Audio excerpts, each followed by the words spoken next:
It is exactly 1 minute to the top of the hour on this 26th day of October 2023. Many thanks for making time to be with us. Welcome to the Morning Drift on this particular Thursday, even as we get towards the end of the year. Now, this comes at just a few hours, I'd say, or just a day after Meru members of County Assembly yet again impeached the Governor Kawira Mwangaza. The MCAs, 59 of them, unanimously voted to impeach Governor Kawira Mwangaza. I say unanimously because, of course, there are 69 MCAs in that particular county, but 10 of them were absent, with only 59 in the House, all of them voting to impeach Governor Kawira Mwangaza on various grounds, including embezzlement of funds. Of course, Governor Kawira Mwangaza has been on the spot ever since she took the oath of office. She's been at loggerheads with the members of County Assembly. The first impeachment was unsuccessful, despite the fact that MCAs, yes, did indeed vote to impeach Governor Mwangaza, but she was saved by the Senate. Of course, remember then the Senate had formed a 9-member committee to look into the allegations tabled or leveled against Governor Kawira Mwangaza. This time around, question remains, will she survive? Governor Mwangaza is represented by lawyer Dunstan Omari. Now, the Speaker of the Meru County Assembly has 48 hours, which began yesterday, to, of course, write to the Speaker of the Senate, that is Amason Jeffa Kingi, notifying him of the impeachment. And then from there, the Senate will, of course, move on with the case from there. It depends whether they will have to form another committee, a 9-member committee, to investigate the charges leveled against Governor Mwangaza, or, listen to the case. And of course, the governor will appear before them as an entire house before plenary. So that is a very, very it's a developing story that we'll be keeping tabs on, just to know whether Governor Mwangaza will survive this time around. Now, remember, you can watch this particular show live on our Facebook and YouTube pages at Lookuptv. Today, we'll be talking about matters state of the nation. Top on the list is the impeachment of Governor Kawira Mwangaza. Is it political witch hunt or not? Now, finally, again, the Speaker of the National Assembly, Moses Masika Wetangula, or Honorable Moses Masika Wetangula, yesterday finally effected the changes demanded by the opposition coalition, that is Azimio, changes that saw Jubilee, of course, Jubilee Party's Mark Mwenje replace Jubilee Party's nominated MP, Sabina Sheikh, the former Muranga County woman representative, as the Deputy Minority Whip. Remember, you can engage with us across all social media platforms at Lookuptv on Instagram, Twitter, and Facebook. Beg your pardon, not Twitter, X and Facebook. Now, on that note, we just take a short breather. I'll be back with the newspaper highlights. Don't go away.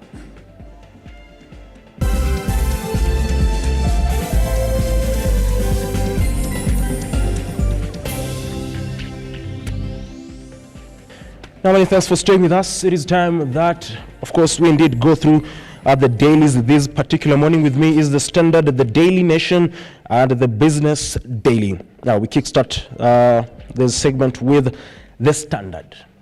And the big headline is the Flying President.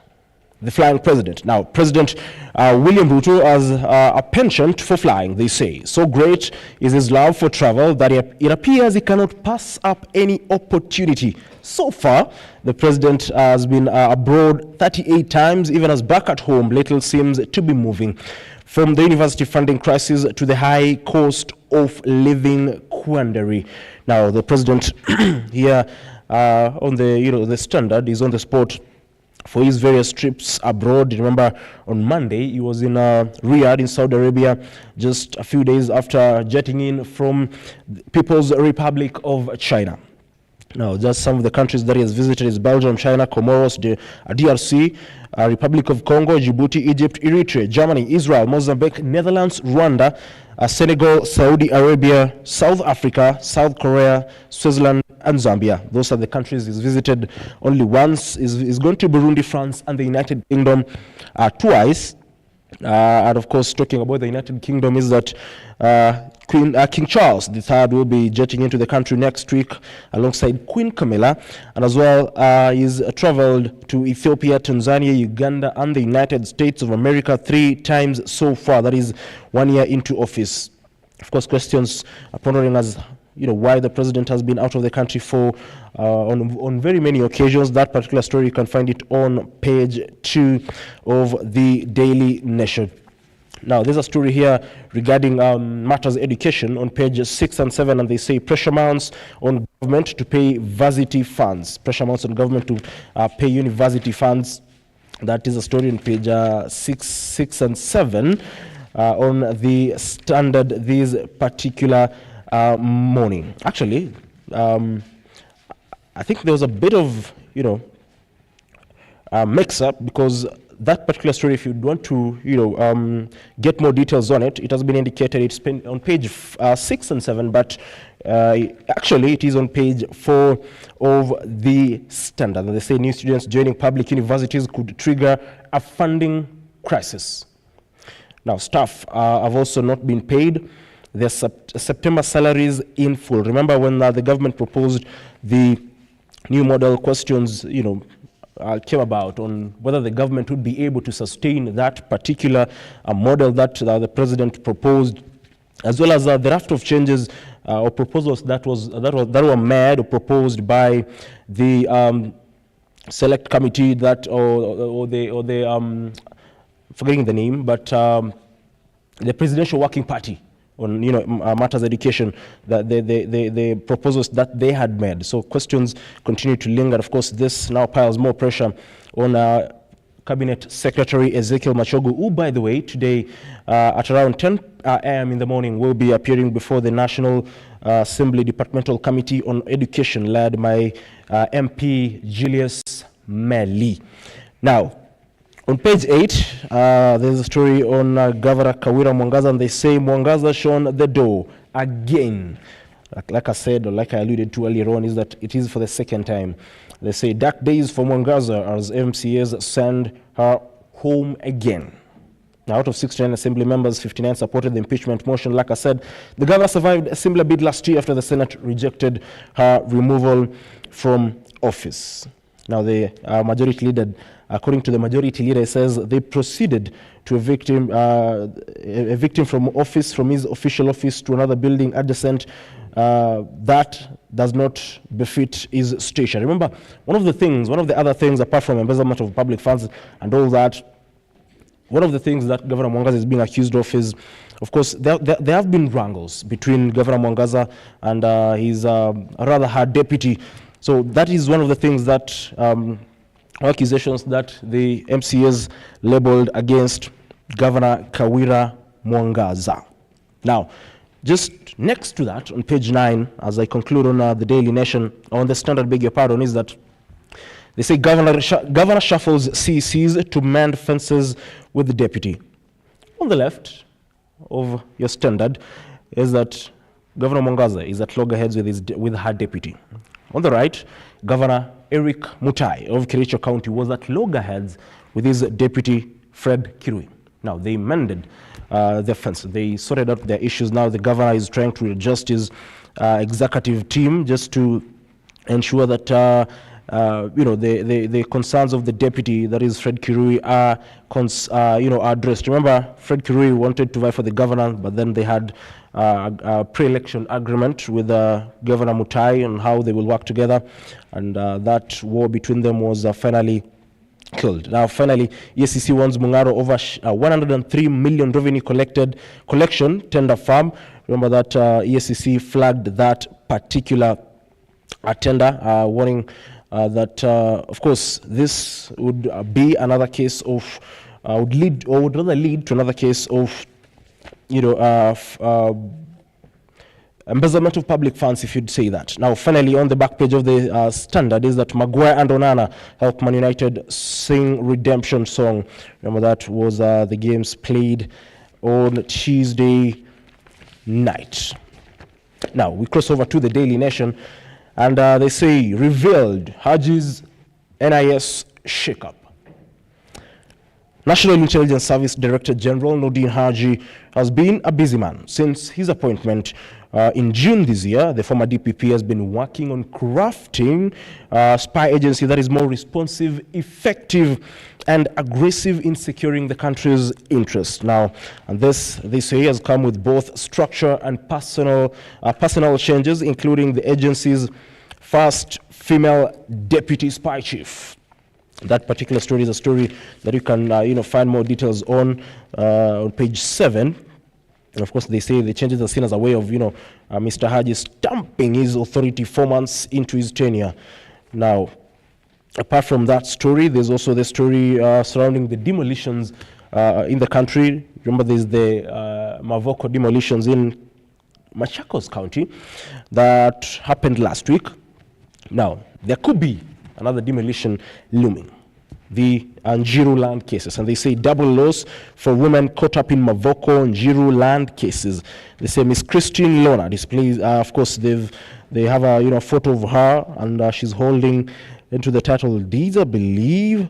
They say Miss Christine Lona displays certificates for some of her parcels of land during an interview yesterday, of course, with a journalist. And of course, they say a home is built on a section of land owned by the Kirima family, which, the court ruled that, yes, this particular piece of land or parcel of land belongs to the Gershon Kirima family. The family is given until the squatters in that particular land, given up to December 31st to vacate that particular place. Now, there are two legislators from the capital, that is Kasarani's Captain Ronald Karauri and Embakasi East MP Babu Owino have said they will not allow the demolition to continue.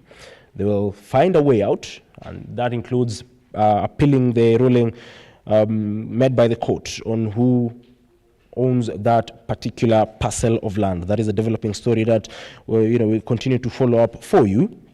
Again, on page 5 is the story of Governor Kawira Mwangaza being impeached by the county assembly. But another key story is on page 4, and they say Jubilee wars. Uhuru's faction has the last laugh as Sabina Chege loses House post. Yesterday, like I alluded to earlier on, the Speaker of the National Assembly, Moses Masika Wetangula, did effect the changes and made a ruling that indeed Sabina Chege ceases to hold the office of the Deputy Minority Whip. And of course, the position now has been handed over to Embakasi West Member of Parliament, Honorable Mark Mwenje. Remember, the Jubilee Party is slated to hold a NEC meeting today. Coincidentally, according to Jeremiah Kioni, says they'll hold a NEC meeting as well as celebrate the former president's birthday party today. They'll hold a birthday party for the former president, that is former President Uhuru Muigai Kenyatta.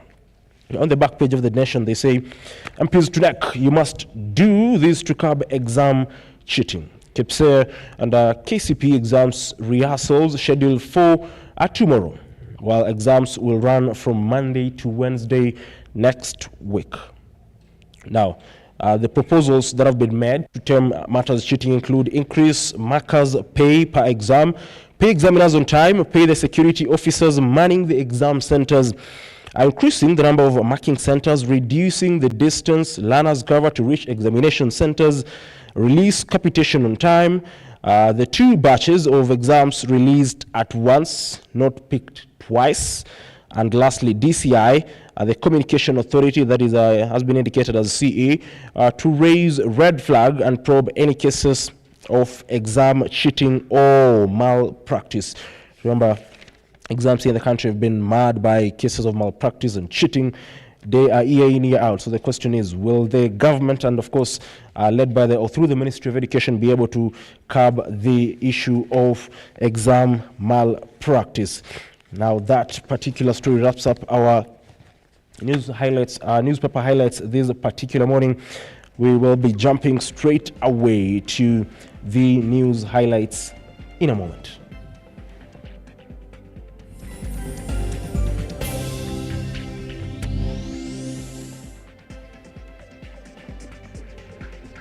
Now let's get going. And Meru Governor Kawira Mwangaza has been unanimously impeached by the Meru County Assembly after the second impeachment motion was tabled. Now all 59 MCAs who were present in the House yesterday voted in support of the motion to remove Mwangaza from office.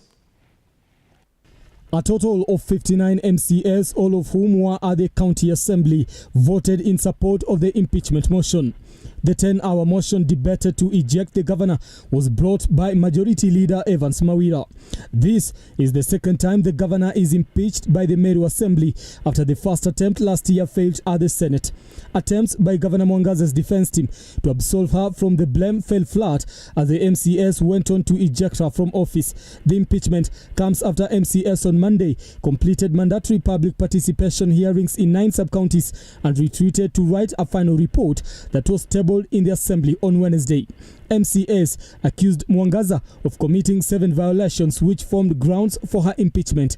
In the first count, the MCAs accused Mwangaza of misappropriation and misuse of county resources. They claimed the governor has been, among others, embezzling county funds using her relatives, including sisters, a brother and a nephew. The MCAs also accused the Meru governor of... Now, Governor Mwangaza has been accused of hiring his brothers, the bodyguard and the sister, as her personal assistant. Moving forward, Embakasi East Member of Parliament Babu Owino has vowed to take an appeal to the High Court over the ruling of the Environment and Lands Court that declared the late Gershon Kirima as the legal owner of the 1,000-acre parcel of land in Njiru that is under the tussle. Now, Babu also questioned how the late Kirima acquired the controversial land. Occupants of the controversial 1,000-acre piece of land in Njiru are hopeful following a promise by Embakasi Member of Parliament Babu Owino to appeal against the decision by the High Court that directed them to surrender the piece of land to the late Gershon Kirima's family. Mimi nataka tuanze na appeal. Iwe kotini, tukimaliza court of appeal. Na hii court of appeal, hii kesi, hii ya kwanza imechukua kama from 2014, miaka 9. Kama court of appeal pia inaweza chukua miaka 9. Alafu tuende Supreme Court pia chukue miaka 9. Tuwe na miaka 18 kwanza ya negotiation. Mimi nawaambia ukisha appeal unapata kitu inaitwa stay order. The legislator further questioned how the late Gershon Kirima, who was the Member of Parliament for Starehe, acquired the property amidst negotiations with the family. Kirima alikuwa MP wa Starehe. Si ni ukweli? Hiyo ni ukweli, si ukweli? Kirima alichukua over 1,000 acres ya land. Hiyo ni shamba ilinunuliwa ama ilikuwa grabbed? Tuanze tu hapo. Tukiweka appeal, familia ya Kirima wakikubali negotiation yenye tunaanza nayo, appeal inaendelea, negotiation ikiendelea. Kwa sababu wananchi wetu pia wanataka hiyo negotiation. Tutatumia hiyo route. Si ndio, Chairman? Sasa zile tuna negotiate, tutachukua leadership kutoka kwenyu, nyinyi ndio mtachagua kama ni za courts na viongozi wengine. Tutaweka baba yetu kwanza, Mheshimiwa Kados, mbele, kwa sababu yeye ndio mzee. Mambo kama haya wazee ndio wanakaa mbele. Nikikuja hapa niliongea na yeye, anaenda kukutana na viongozi wengine on Sunday. Kwa hivyo ako na sisi kwa hili jambo. Yeye pia atatukalia mbele lead these negotiations. Besides negotiations, Babu Owino has also threatened to move to another court in which he intends to fight for what he terms as the rights of the people residing in the piece of land. Tutaenda kotini kwa Constitutional Court. Manake binadamu lazima tritiwe na heshima. Binadamu ako na haki ya kukua na nyumba. Lazima kuwe na protection of human rights. So lazima tuende Constitutional Court, hiyo ni tofauti. Tupate orders zinaitwa conservatory orders ku prevent mambo ya demolition. Cases of demolition have recently taken center stage in the country as the government seeks to crack the whip on land grabbers and illegal land owners. Njiru residents are optimistic that their appeal will change the course of their tide, but for now they live on borrowed time. Beatrice Kageha, Lookuptv. On to matters education, and the government has assured maximum safety of students as more than 3.5 million students across the country are expected to sit for the national examinations from October 30th to November 24th. Now, this being the highest number ever registered on national examinations. With more than 3.5 million students expected to sit for their national examinations this year, a total of 903,260 students will take the KCSE examination. 1,415,315 candidates will take the KCPE, and 1,282,574 candidates will sit for the Kenya Primary School Education Assessment. Tabling the examinations timetable in Parliament, the Ministry of Education has assured students of high security to ensure the accuracy of things during the examination period, which starts October 30th to November 24th. To alert examiners, to alert candidates and the teachers and the parents that the exams will be done this year. The candidates, the timetable is on this table 1, and it has indicated that the exam for KPSEA is starting on 30th to 1st of November 2023. That is, Kenya Certificate of Primary Education, Kenya Primary School Education Assessment is done between 30th and 1st of November. 2, KCSE will run 30th October to 1st November. Yes, KCSE practicals and optional papers, they are starting on Thursday 19. They started on Thursday 19 October 2023. It will also run all the way. While at it, all the managers appointed to take charge of the examinations have been implored to do their job with utmost honesty, while owners of private schools have been cautioned against involvement in exam malpractices. For learners with special needs. The brief also provides a status update on the implementation of the competency-based curriculum, including and not limited to infrastructure, textbook distribution, and teachers in those particular schools. On examination preparedness, Madam Speaker, it is noted that the Ministry of Education, through the Kenya National Examination Council, NEC, is committed to delivering quality assessment in line with its mandate. To achieve this, regular reviews have been done to ensure that all the necessary prerequisite measures are in place so that... John Matava, Lookuptv. National Parliamentary Committee on Defence Issues and Foreign Relations as began the vetting process of the 27 selected ambassadorial nominees. The nominees were tasked to give a clear plan of how they will serve the nation and strengthen ties with other nations. Stanley Ligeria now reports.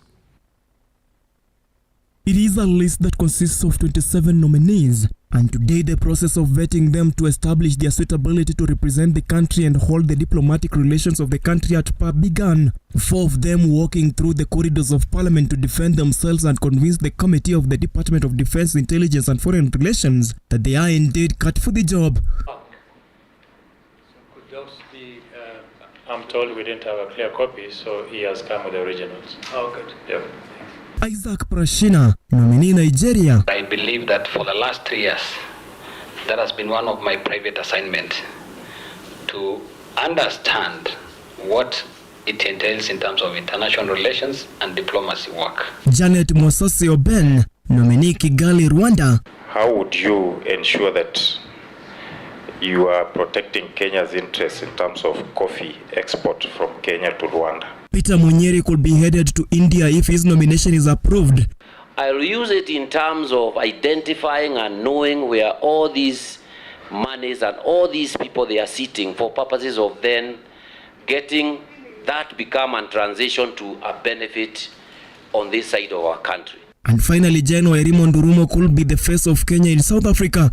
The question of net worth took center stage, with Mosasi and Munyeri declaring that they are worth 60 million and 300 million shillings respectively. The nominees were put to task to explain how they could represent the country, with their conduct putting some of them in the hot seat. You seem to have developed a career out of vying for positions. Countries are arming themselves in readiness for a perceived conflict or war. East African communities is not left behind. I think you are a going right inside this conflict.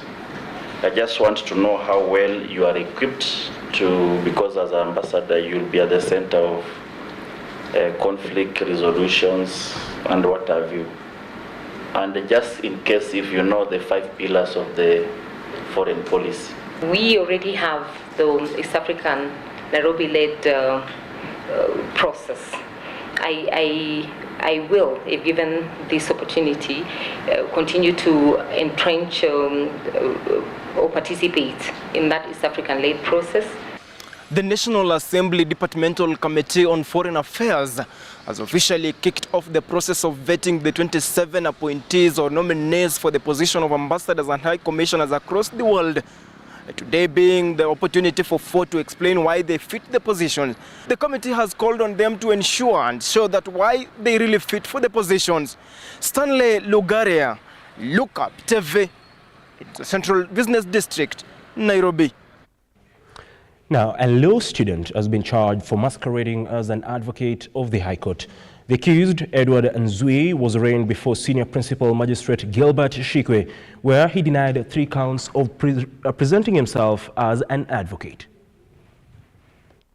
As the crackdown on fake advocates across the country continues, Edward Nzui is the latest suspect. Investigate. Appearing at the Milimani Law Court, the prosecution told the court that on 24 February 2022, with intent to defraud, he forged a lease agreement purportedly signed by ARA and Change Advocates. Further, the court was told that on 28 April 2023, the accused authored the lease agreement before Milimani Commercial Court, purporting it to be from ARA and Change Advocates. Should not even look at the possession of someone having been a law student. That does not, being a law student does not qualify you in any way in between before you are admitted as an advocate for you to appear. And the accused person has been masquerading as an advocate and taking fees out of these young advocates' hands. The prosecution opposed the accused not being released on bond on grounds that he is flight risk due to the serious charges leveled against him. The matter will be mentioned on October 30th, 2023. The concern is that if you grant bail, if there is likelihood that the accused person will jump bail, then we'll continue to have cases being raised by members of the public that one of our own members is stealing money from clients. And at the same time, even as part of my colleagues have raised the same, this is the bread and butter of the young advocates. We cannot allow and continue to have such scenarios happening in the legal profession. We raise issue, and as not only as interested parties, but we are part and parcel as victims. Because, my lord, when these cases are reported, it is reported as a lawyer has taken money. It is not reported that a quack has taken money. And so as the Law Society regulating this area, it's very important for us to also be on record and to also raise issue and concern with regards to such. Ivy Wangulu, Lookuptv. Well, that particular story wraps up our news highlights this particular morning. We'll be going on a short breather, but remember, we'll be coming back with a conversation surrounding the state of the nation.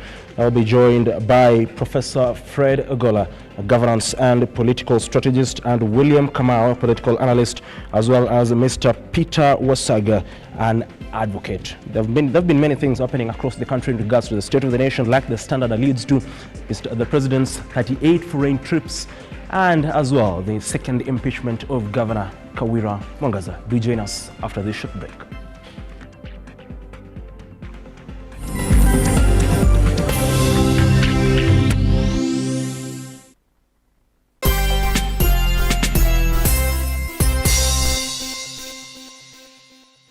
Are you a civil servant and looking for financial breakthrough? You can now apply for the salary check-off loan from Juhudi Kilimo, a solution that is available for salaried employees that have a check-off agreement with Juhudi Kilimo. All you need is 3 months latest payslips, a copy of your national ID, one recent colored passport photo, and your KRA PIN. For more information, call us today on 0709 692 000 or send an SMS to 20103 at no charge. Juhudi Kilimo, investing in farmers, transforming lives.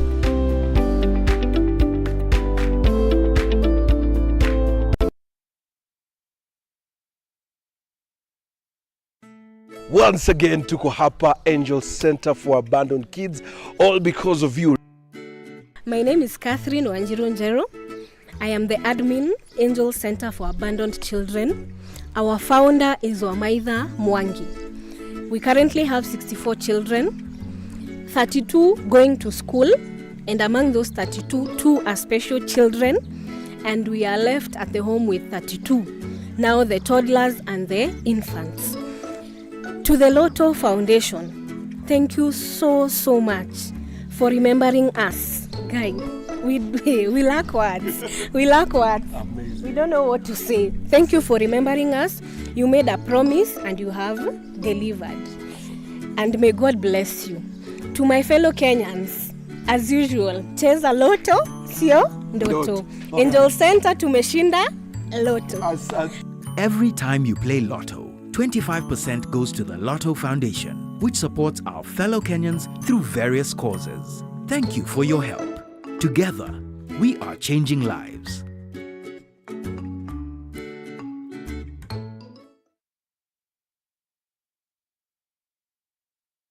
Are you an SME looking for a media partner?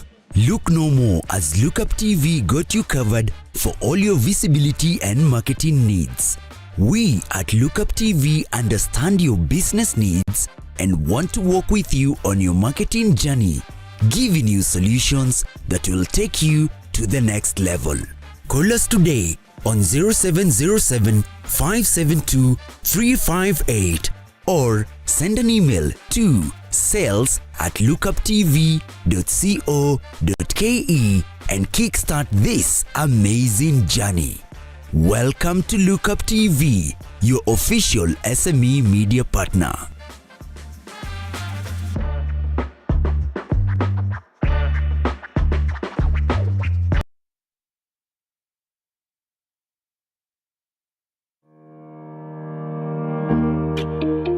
Hi, and welcome to Tujenge Home.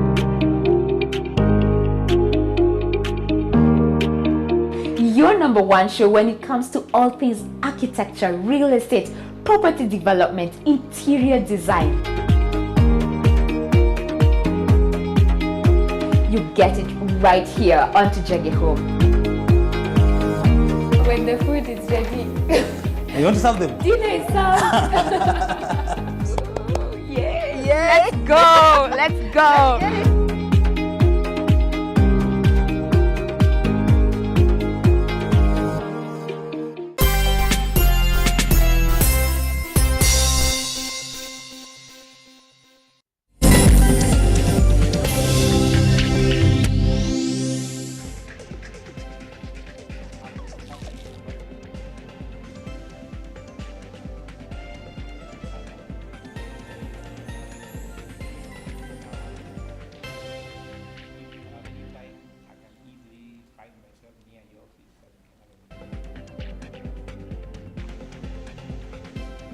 Well, many thanks for choosing to stay with us this particular morning, even as we are set to discuss various issues regarding the state of the nation. Now, a lot has been happening in the country.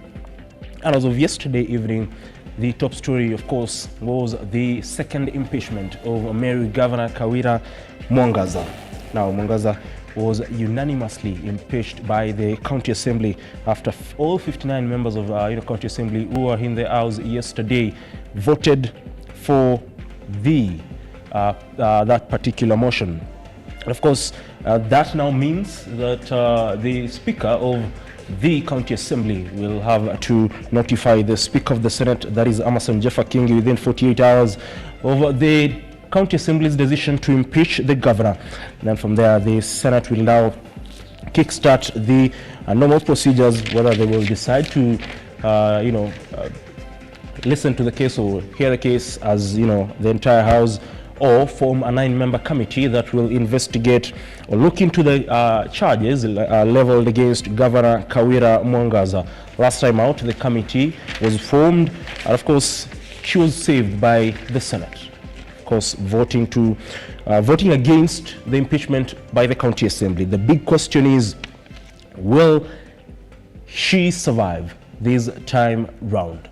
Now, this particular morning, I'm joined by Professor Fred Ogola, a governance and political strategist. Many thanks, Prof, for making time to be with us this morning. Thank you very much, Brian. I'm also joined by Mr. William Kamau, political analyst. Many thanks for joining us. Welcome, my brother. Prof, I'd like to begin with you. Yeah. Governor Mwangaza, on the spot yet again. What is the issue? Because to be impeached for the second time in a span of, your first year in office is quite something else. Yeah, first of all, let us highlight a few things which is not going right there. Currently, this is happening in all counties in Kenya. I can mention that because I have detailed evidence where the governor presents a budget to the county assembly after going through public participation, and the county assembly changes that budget to almost 98%. And that is where they are putting items where they are likely to make money from. So the fact that the whole county assembly of Meru is disagreeing with Mwangaza, it means maybe she is trying to do something for the people, but she's not allowing the county assembly to take control of the budgets. Can you imagine, Brian, that you go for public participation, people tell you they want a toilet here, they want a water tap there, then all of a sudden the budget changes to fencing, I don't know what, because those are now the tenders the county assembly members need to take. So according to me, Governor Mwangaza is trying to do something right, but that does not give the county assembly money. Remember, these MCAs throughout the country have been crying they need salary increment, their life is unbearable, and they're thinking that by being in the county assembly, they have an opportunity to make money, and maybe Mwangaza is trying to do that. And I can tell you, if someone will go to do a serious investigation how Governor Mwangaza is spending the county money, you'll find it to be much better than even, for example, Sakaja, by pleasing MCAs, because some of them, it will be easier for her. What is hard, Brian? Take these members to Mombasa and give them their wish. They come back and they stop you being voted. But now that she has refused, I think that's the issue. So for me, it is a fight against darkness. I also feel as a son of a woman, because I'm a professor because of a woman, I do not feel when someone castigates someone like a woman for that reason, because women know the priorities of a county. An example here to be narrated, when I was in Taita Taveta, I found out that the men in the county assembly plus the main village elders went and agreed that the governor should buy for them tractors. So when you buy tractors, because they wanted to plow the land, for 6 seasons, no one has harvested anything.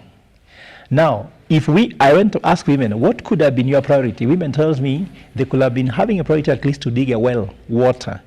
Men make decisions because of the patriarchal society we have. But women don't make this decision because they are taken to be weak. But women are the ones who know the priority. But I can tell you, I don't know whether you're a married man or not, but I'm a married man. My wife knows. Yeah? I'm young too. Yes, so when you get married, the best way you need to succeed in life, choose the right woman. Then leave everything to her. They know the priorities. I was born a very poor boy. My father earned 1,500. And my mother used to receive 1,500, do business with it, multiply that money to reach 4,500 to make her survive. And she'll tell you, Fred, today we are buying uniform for so-and-so. And they knew. And my father gave all the money. That's how we survived 11 children with a meager salary of 1,500.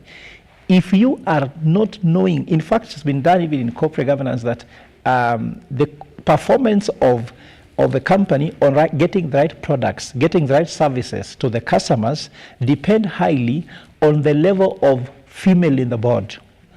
So according to me, we should upload a woman, and somebody needs to do a proper corporate governance. This is politics now. A proper corporate governance approach and say, what is Governor Mwangaza is doing things on?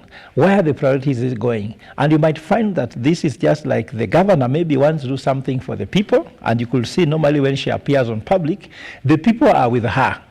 The people are not with her are the MCAs, and sometimes if you saw the tussle when she was being arrested last time, those people may not be her. So according to me, we need to go back and say, what are real powers of the county assembly in determining the priorities of a county? Because this is being misused. And almost all 47 counties, the MCAs are taking control, and the tussle between the county assembly and that of the executive in the county government is a serious issue. Remember Operation Inda Ugatuzi is also the Operation Inda Jamii, and we have been doing a lot of research on this problem, and I think we are looking for a way on which the governor can be given, for example, a structure like the executive. Remember, the executive has some powers on determining the priorities of the where money is spent, but the county assembly just oversight, but there's a law on which they can be done. But here we just have county assembly who can just twist the governors, and most governors are being twisted. And for me, let us applaud Governor Mwangaza. Now you ask whether she'll survive or not. I pray she survives, because the forces of darkness could be fighting her. Thank you very much, Prof. Mr. Kamau, in your opinion, do you agree with Prof, or do you have a different opinion in terms of the troubles that Governor Mwangaza is facing? I'm in agreement with Prof, 100%. And it saddens me to see that this woman leader being out-seated from her position twice in less than a year of her leadership. Mwangaza comes in as a strong leader in terms of ground mobilization. She was able to do a very heated campaign against some of the political heavyweights in this country from Meru. She was not elected on a Jubilee ticket, neither a UDA ticket, but as an independent candidate. That tells you that this is a leader who has a ground touch with the people she's leading. She's loved, that's why they voted for her. And so I am even surprised that we do not have women leaders today in this country standing up for that woman. She's a victim of male chauvinism, I want to believe that. Men who are defeated, men who do not believe that she can lead. She is a victim of greed. You know, I want to believe, like the professor is saying here, that these MCAs have the interest that she's not able to meet, and she has decided to work for the people. And so the MCAs, you know, a governor's seat is a position that has a lot of interests as far as money is concerned. And so she is not bending to the will or being twisted by the MCAs. And I think the people of Meru need to stand up for their governor, because she is doing something good for them. I saw the other day she was giving some cows somewhere, and then the policeman went to arrest her. Now these are the things, like the professor is saying. Funny enough, the reason that they gave later on mistaken identity, and you'd wonder. It was 100% political. That tells you there are some powerful forces that have, that have power over the operation of the police system that are trying to intimidate her leadership. But I pray that the Senate will be sober enough to see there is nothing substantial to evict her from her seat, because currently where we stand, there is nothing substantial, there is nothing that is worth removing her from her seat. And so we pray that the Senate is going to do the right thing. At least the Senate is not from Meru. You know, one thing that is common in Meru, that all the MCAs are from Meru, but the Senate it have 47 another nominated senators who are sober, not necessarily from Meru, but who will look at this matter critically. And as Kenyans, we are going to look at the Senate on how they are going to vote. I also feel there is a political hand behind Meru because of the projections of politics, where they would want to take Meru in 2027. And so they would want to see her out of that position. And so the right thing is to just stand with that woman. She has done nothing wrong to deserve what she's going through. Nothing. That was my next question, because there was a tweet yesterday after the news of Governor Mwangaza's impeachment, and the CS Moses Kuria said, "I stand with Governor Kawira Mwangaza. This is an evil scheme by someone who thinks the only way to be Mount Kenya kingpin is to bring other leaders." To bring down other leaders, not to solve the problems of our people who are getting desperate by the day. History will vindicate me. Yeah, I'm in agreement with Moses Kuria, and I pray that the people of Meru realize this sooner, so that they can do the right thing. Yeah, Brian, what I would say is that there's a saying, is African saying, that there's a day when a madman can be right. And I think that this is... You say Moses Kui is a partner. No, they say that in a village, I'm sure Akili can agree with me, this is from Chinua Achebe, isn't it? He says that there's a day when a madman can be so right. So that's why we are always invited upon to listen to people, even if you think they are mad. Yeah. Because there's a time they can be right, and actually they could be right when everybody else is wrong. And I think I would want to applaud Moses Kuria for the first time since ever he was appointed in government that this is right. Because according to me, there's a saying that Obama said very well, that if you think you have your power, use it to lift people up. But if you're weak, that's when you want to bring people down so that you can go up. So for me, Mwangaza needs to be lifted up. In fact, remember even when Jesus was being crucified, the shout was that lift him up, lift him up. Lift him up, because people are trying to bring Jesus on by telling you you're not a son of God, blah, blah, blah. And this is the same thing which is happening. So according to me, a leader like Mwangaza needs to be supported, needs to be brought up. And the issue of mistaken identity, I said here on television, just here on Lookuptv, that I know how police administration works. And the police administration, orders come from top down. There is no order that comes bottom up. So bottom up cannot work in the police, isn't it? That is for sure. Even the president can agree with me on this one. At least this one we can have a point of agreement with him. Now, a police station in a county where Mwangaza works cannot say they don't know her. This is impossible. It's impossible. It's impossible because, and then secondly, Governor Mwangaza has security, and she has a security protocol, and she has a PA. Before you reach the governor, you must have passed through some security. It's impossible that the security would not tell you, hey, this is a governor, you're making a mistake. What are you here to arrest? So if they were trying to arrest Governor Mwangaza, they have to tell us who are they arresting that is now mistaken identity. Were they trying to arrest Fred Ogola or trying to arrest Mwangi? Who was the mistaken, and has that person so have been arrested, the guy who was supposed to be arrested, that now she was being arrested on his behalf. And for me, this is a joke of the whole century. So you can continue. And that is the highest level. Just a minute. Let me just get the views of Peter Wasaga, an advocate. Thank you very much for making time to be with us. And then I come to you, Mr. Kamau. Now, as an advocate of the charges that have been leveled against Governor Kawira Mwangaza, do you feel like they hold any water? You know, Keitany, an impeachment process for any government officer, that is the president or maybe the governor, it's both constitutional and also political. But the political aspect should spearhead the legal or constitutional aspect. Article 181 of the Constitution is very clear on the grounds upon which a governor can be impeached. Gross violation of the Constitution, gross misconduct, when the governor has committed an offense under the national and international laws, which is not the case in this place. Like Professor said and my colleague, this is a well-orchestrated scheme by some political leaders, especially in Meru, who have not healed from the last year's election. In fact, they are still in agony that an independent candidate won. And this independent candidate is a woman. Look at the people who are behind Mwangaza's impeachment. You see, Meru County is largely patriarchal if you look at the history of Meru. And it caught them by surprise that Mwangaza became the governor. And so, you ask yourself, what are the grounds? The grounds are very baseless. In fact, in a competent court, that notice of motion, which was admitted by the speaker and overwhelmingly voted for, is nothing. It has no substance. By the way, Governor Mwangaza had gone to court to counter the impeachment, but the ruling was set to be made tomorrow. It was actually made yesterday, before actually the impeachment.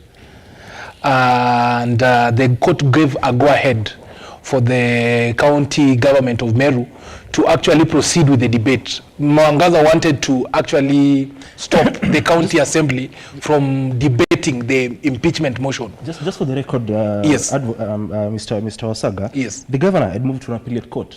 Yes. And the ruling was set for tomorrow, the 27th, not yesterday. But there was a ruling yesterday. There was another ruling yesterday which gave an okay to the county government of Meru to proceed with the debate. Actually, it's non-interference. You see, that's another state organ, and they have their own standing orders to facilitate the process of impeachment.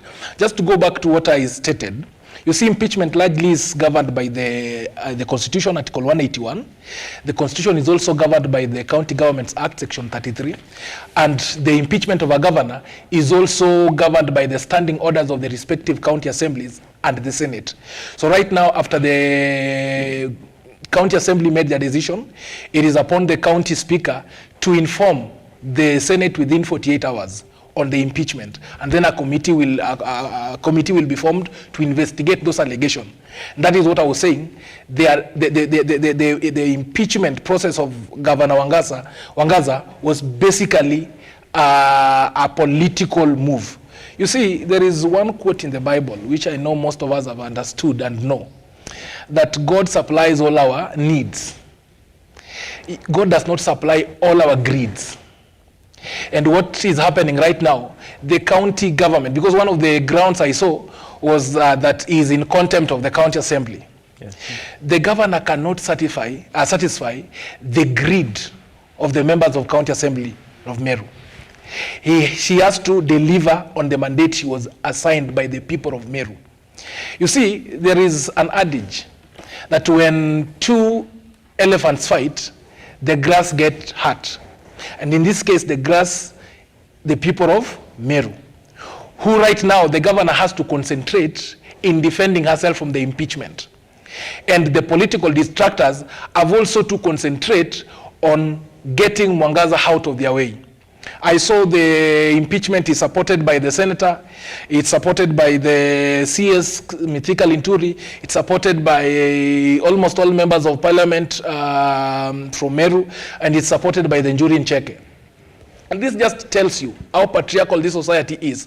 I think Mithika Linturi, among other leaders, as now I'm talking specifically on Mithika Linturi as the CS and the candidate who competed against Mwangaza, he should understand that the elections are over.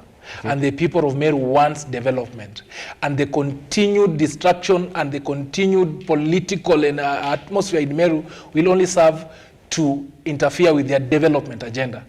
Which again, taking you to Article 182, these political detractors are not even concerned on who is going to take after Mwangaza. Okay. Article 182, just to complete, Article 182 of the Constitution provides that upon the impeachment of the governor, the deputy governor will assume the role of the governor. This deputy governor was picked by the governor. So they are not looking at the capacity of this deputy governor. They are only concerned in removing the governor without questioning the capacity of him or her who is to assume these roles. So I think the people of Meru, especially the political leaders, should rise to the occasion. And I call upon esteemed advocates like not Mithika Linturi, the former governor, and even Margaret Kobia, to rise to the occasion and try to mitigate on this issue. Fair enough. It's also, worth mentioning that the governor has not been in good terms with the deputy, His Excellency Reverend Isaac Mutuma. Kawa, you can now jump in. You wanted to mention something. Yes. I want to say that Mwangaza is a victim of her own independence. Having been elected as an independent governor means that she does not need to lean on any side of political alliances in this country, which makes her very dangerous in terms of politics. When whatever happened to Mwangaza, the incidents of the police, that they did not look down on the governor. That's the highest level of disdaining an elected governor. Not just for the governor, but the people of Meru. And so we would want to ask women, the women of this country in leadership, in civil rights organizations, to just stand up and put up their voice to defend this woman. Because that tells you there is someone powerful politically who is against this governor. We need to come up with a bill that protects governors from a greedy or an overly ambitious deputy governor. It's automatically, if she's thrown out, whoever picks after her automatically is the deputy governor. If you have an overly ambitious deputy governor, then you cannot be able to rule well or govern well, because you have someone who can be able to conspire and work with them, with these greedy members of county assembly to make sure that you go, so that now they can have the money they want. They want all these projects for themselves. They have registered companies. This is something I'm telling you. They're looking at being tendered, to be given tenders to do supplies. But the governor, because of her independence, makes her a very powerful independent leader, which is very bad for greed in that county. And so it is quite important for the people of Meru to understand the kind of leader they have in Meru. By the way, having been elected as an independent governor, that's a strong voice we also need in Mount Kenya.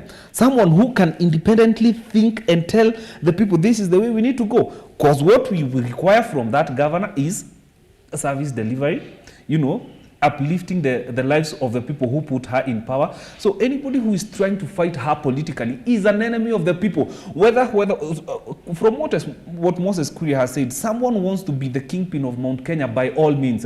This is an enemy of the people. This is not a person we should actually look up to in Mount Kenya if they so wish to be because I'm from that region, if they wish to be a kingpin, and this is the way to be a kingpin. This is somebody we need to say no, whoever it is, we do not care. This is a person we need and ought to treat like an enemy. Well, Professor Gola. Yes. I don't know the person that CS Kuri is talking about, but on the 1st of October 2023, the Deputy President, Rigathi Gachagua, while attending a church service in Kaelo, in Meru County, said, and I will quote what he said, Serikali kuu haitaingilia mambo ya county. That was amid, you know, the controversy that is ongoing in Meru County, and the Senate Deputy Speaker that day, with this county Senator as well, Murungi Kathure, was you know, really passionate, including MP Mpuri Aburi. They were so vocal, and Mpuri Aburi said, by the end of the year, Governor Mwangaza will not be the governor. Now, what I'm trying to pick is the double speak, because a few months before, in Kericho County, there was a simmering row between the governor, Dr. Eric Mutai, and his deputy, Fred Kirui. Yeah. And the deputy president specifically said the government will not sit and watch as the two continue with the ongoing, you know, row between the two of them. Why would the deputy president want to fix the problem in Kericho County? Because he said he will call them, and indeed they did hold a meeting at his current residence in Nairobi, and they, you know, solved their issues between the deputy Mr. Mutai and the governor, the deputy Mr. Kirui. Why would he say he wants to solve that issue, which is solved, and then coming to Meru County, he'd say the national government will not meddle in county affairs of the Meru County, beg your pardon? Yeah. So, Brian, as an expert in communication and strategy, we have to put context to make the text make sense. Anytime you hear someone saying, we want to meddle in your affairs, it always means you're on your own. That is the diplomatic language, and I can give you back a few things that you remember. Remember when John Kerry visited Kenya, and he was being asked, Kenya was just going to go through an election, I think that was in 2017. After Uhuru Kenyatta and RUTO won the election, and now they are approaching 2017, and then John Kerry said that the US will not interfere with elections in Kenya, domestic elections. What does that mean? Does it mean sometimes they interfere, or does it mean you're on your own? So what I got from there, because you see, I was very deep into these diplomatic circles, the messages going to New York or Washington was showing that William Ruto and President Uhuru Kenyatta is supposed to win the election, and there was no formidable opposition. That time, you remember, Kalonzo had been the running mate of Raila, and there was a simmering war between the NASA coalition. So it was very clear that they're going to come together, and there seemed to be no seriousness in that direction. So it was very clear that the election was gone. So the US says, we will not interfere. We will not interfere means we would like to support the government of the day. We know they're going to win, so opposition cannot come to us and say, you know what, there's injustice here, injustice there, there's no democracy here, there's no democracy there. So when you hear Deputy President saying that we will not interfere with the county government, he won't simply meant that Mwangaza, you're on your own. So all the squabbles you're having, you're on your own. Because in Kericho, he didn't mention the statement that won't interfere. He just went and sorted out the issue. So it means that the deputy president has a problem. And I don't know whether you understand this. Let me put now the basic of the whole thing. The deputy president of Kenya is trying to position that he's the one who delivered Mount Kenya vote to the president. The truth is the opposite, that William Ruto, being smart as he is, he went to the people directly. In fact, last week he said he was going to meet all the MCAs in State House. So this should tell you that whatever is happening in Mount Kenya has the, in Meru has the blessing of the president. Because why should the president say, I'm going to meet the MCAs myself directly in State House? And he said he's going to address their concerns. So they must be with him. And remember that the president wants to reach out to the people directly. And maybe Mwangaza is not playing ball on delivering the MCS to him. And because he's now going right to the MCS can impeach the governor. I remember also there are some people who want a comeback. Munya comes from Meru, isn't it? Yes. He wants a comeback. Kiriaitu, I think maybe has given up or not. So there's somebody who wants to become a governor. Because you cannot impeach a governor or controls the politics. Or control the politics. You cannot want to become, you don't want to oust a governor if you have no one who will want to replace them. So this is the main tension that's happening here. And the deputy president has been trying to find, how can I be the kingpin of Mount Kenya? Remember, Mount Kenya suffers one problem. For the first time in a long time, there have been kingpins in Mount Kenya. We had the guys of Matiba, isn't it? We had Kibaki, we had Uhuru Kenyatta, and for the first time, Sagana 3 never took place to hand over the kingpinship to somebody else. And William Ruto, who is an outsider of Mount Kenya, was now being seen as the kingpin of Mount Kenya. In fact, he had a lot of dalliance with Mount Kenya. And now, Rigathi Gachagua, who only was becoming to be a significant leader after being named running mate, because definitely before that he was actually nowhere in terms of Mount Kenya leadership. Because remember that guys like Kithure Kindiki was challenging him, the likes of Ndindi Nyoro was being seen to be a possible, formidable, let's say, running mate to William Ruto. So to get back that kingpinship, he has to turn around how election took place, because had he been the one who supported Mwangaza to become a governor of Meru, supported all the governors of Mount Kenya, he could easily reach to them directly and use them to bring goodies to the president. But now that's not the case. Remember also, deputy president is swimming in very uncharted waters, because at the moment, it looks like he's contradicting his boss. It looks like they're not reading everything from the same page with the boss. And the best way to bring this was trying to bring that. And that's why the president said, no, don't worry, I'll call them directly and talk to them, which means he has actually told Rigathi Gachagua that you are not really important. Because if it was the best way, he could have told Rigathi Gachagua, please go sort out what's happening in Meru. But now the president says, I will deal with you directly. And the president is very clever. He does not want anyone to hold him hostage. He wants to reach to the elected leaders there, the MCAs directly. And when you have all the MCAs with you, I can tell you, Brian, if you have all the MCAs with you, you don't need the governors. But if you have all governors, you can use them to access the MCAs.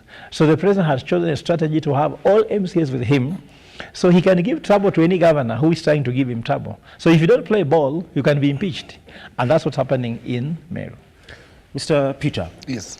You know, the grounds that Governor Mwangaza was, impeached on last year, by then 67 MCAs voted for impeachment. Yes. Out of the 69. Only 2 voted in favor of Mwangaza. This time around, 59 voted for the impeachment. But the grounds, to me, remain the same. Last time out, she was saved by the Senate, of course, led by the 11-member committee. Do you think this time around she will survive again? Like I said, an impeachment process is both legal and political. So the question you need to answer is whether the MCAs have the backing of the government. And here I mean the ruling coalition. But one would wonder, because like Prof has said, when you now say the government, you'd want to think, now, who? Because like he said, the president and the deputy sort of read from a different script. So that is why I say, is this impeachment political? And you see political, I mean political at the county level or at the local politics, which is the politics within Meru, or is it also backed with the national government? And the national government here, I mean the ruling coalition, that is the UDA, because they control the Senate. You see, Mithika Linturi, who is a CS, is implicated. And even if you followed this whole issue, he is seen to be supporting this impeachment. And Mithika Linturi is an ally of the president. Now that is, putting that aside, let's look at the grounds. There is a maxim in law that he who alleges must prove. So the burden of proving the gross violation of the Constitution, the misconduct by the governor, must be proved by the county government. And the threshold is very high. You see, there are so many governors who have found themselves on the same murky waters. And we want to see how the Senate would approach the Mwangaza issue. It's evident that these grounds are similar to those which were leveled against her in the last impeachment. So the verdict could be the same. But like I said, we want to see how the politics will play in the House. You saw the deputy governor for Siaya. He was saved by UDA wing, the Kenya Kwanza faction of the government. When the azimio were, after his, were really concerned and concentrated in getting him out of office. So yes, there are legal aspects, there are grounds which have been leveled against Mwangaza.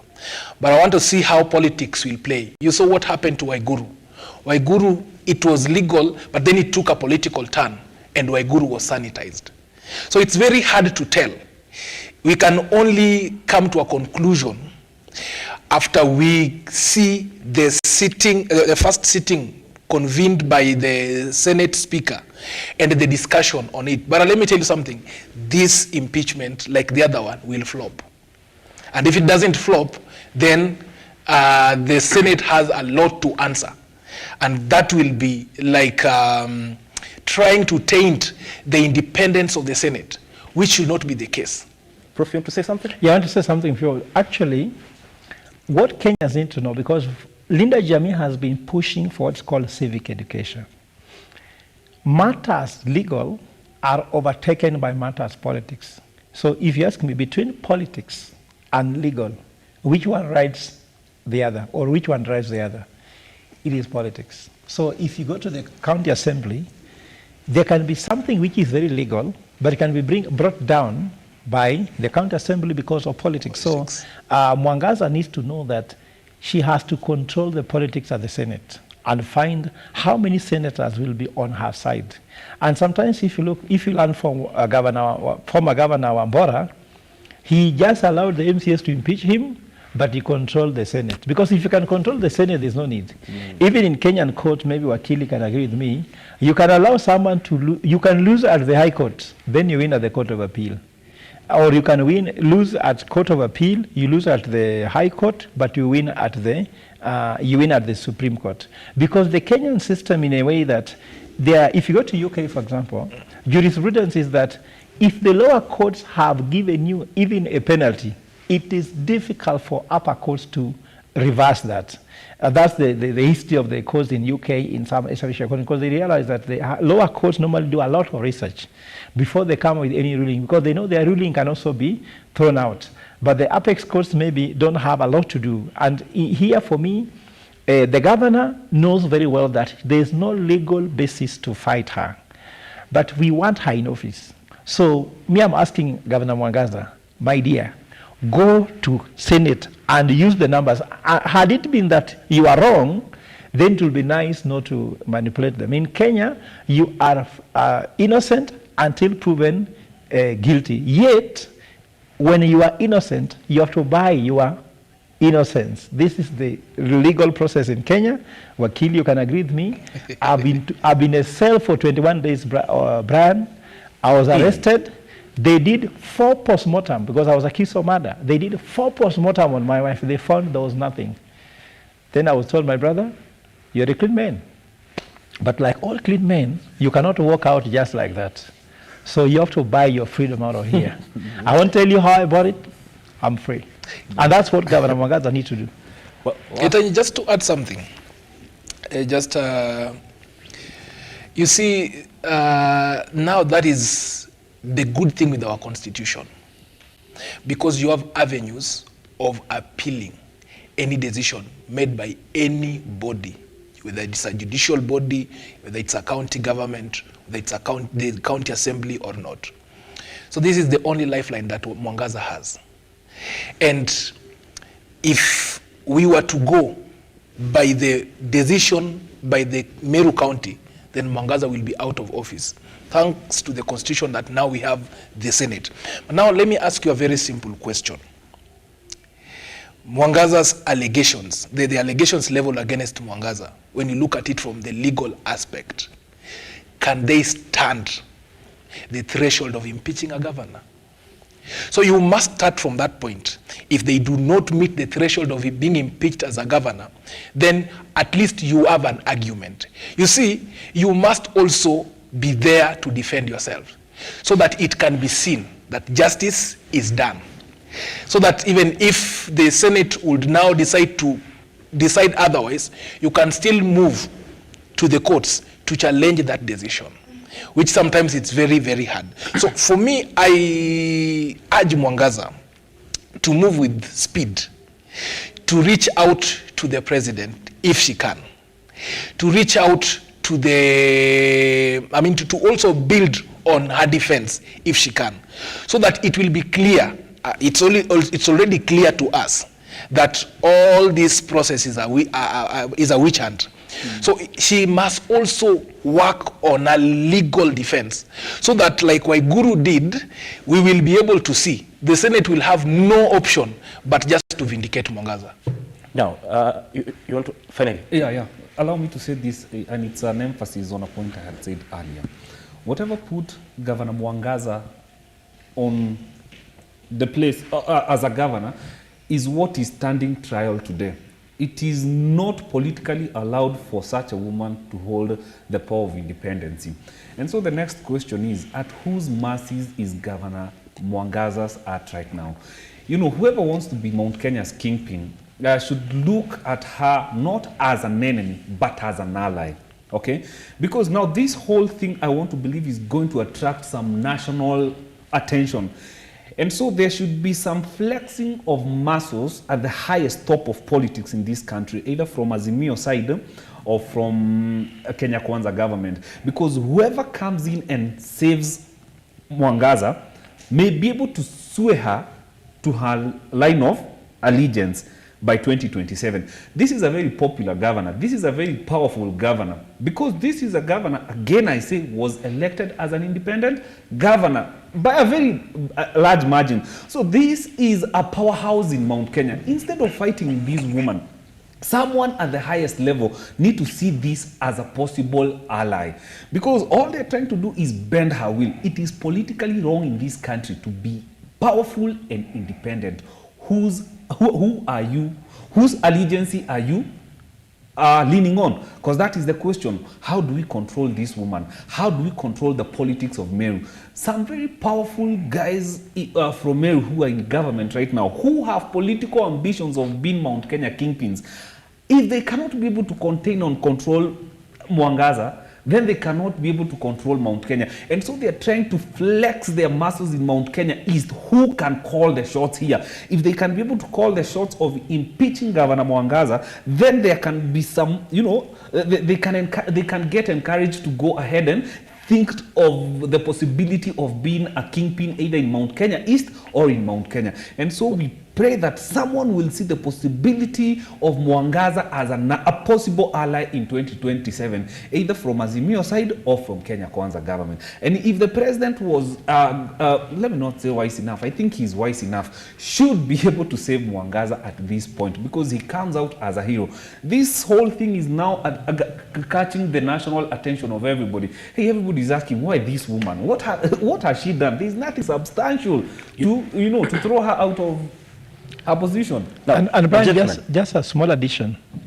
I think that for me as a solution, because you see, we are experts here, we can't sit here whining about the issue. Yeah, what's the solution? The solution for me to make this separation happen, remember that the CDF was given to MPs, and that made MPs a little bit comfortable, so they have some money they are running. The ward fund should be given to the MCS. That was my next question. And that now should allow them just to do their thing and leave the governor do work. I wanted to get the sentiments of the three of you, because apart from the power struggles in Mount Kenya, there is the tiff between the executive on county governments and the MCAs.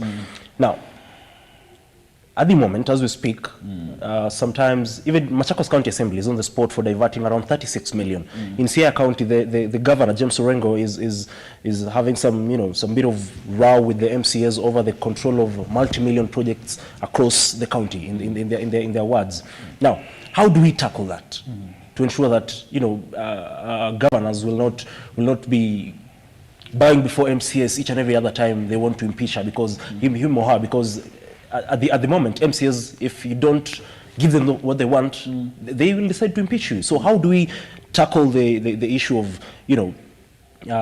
finances between the county governors and the executive arm of government in the county governments and the legislature, that is the MCAs, the county assemblies, and all that? Starting with you. All right.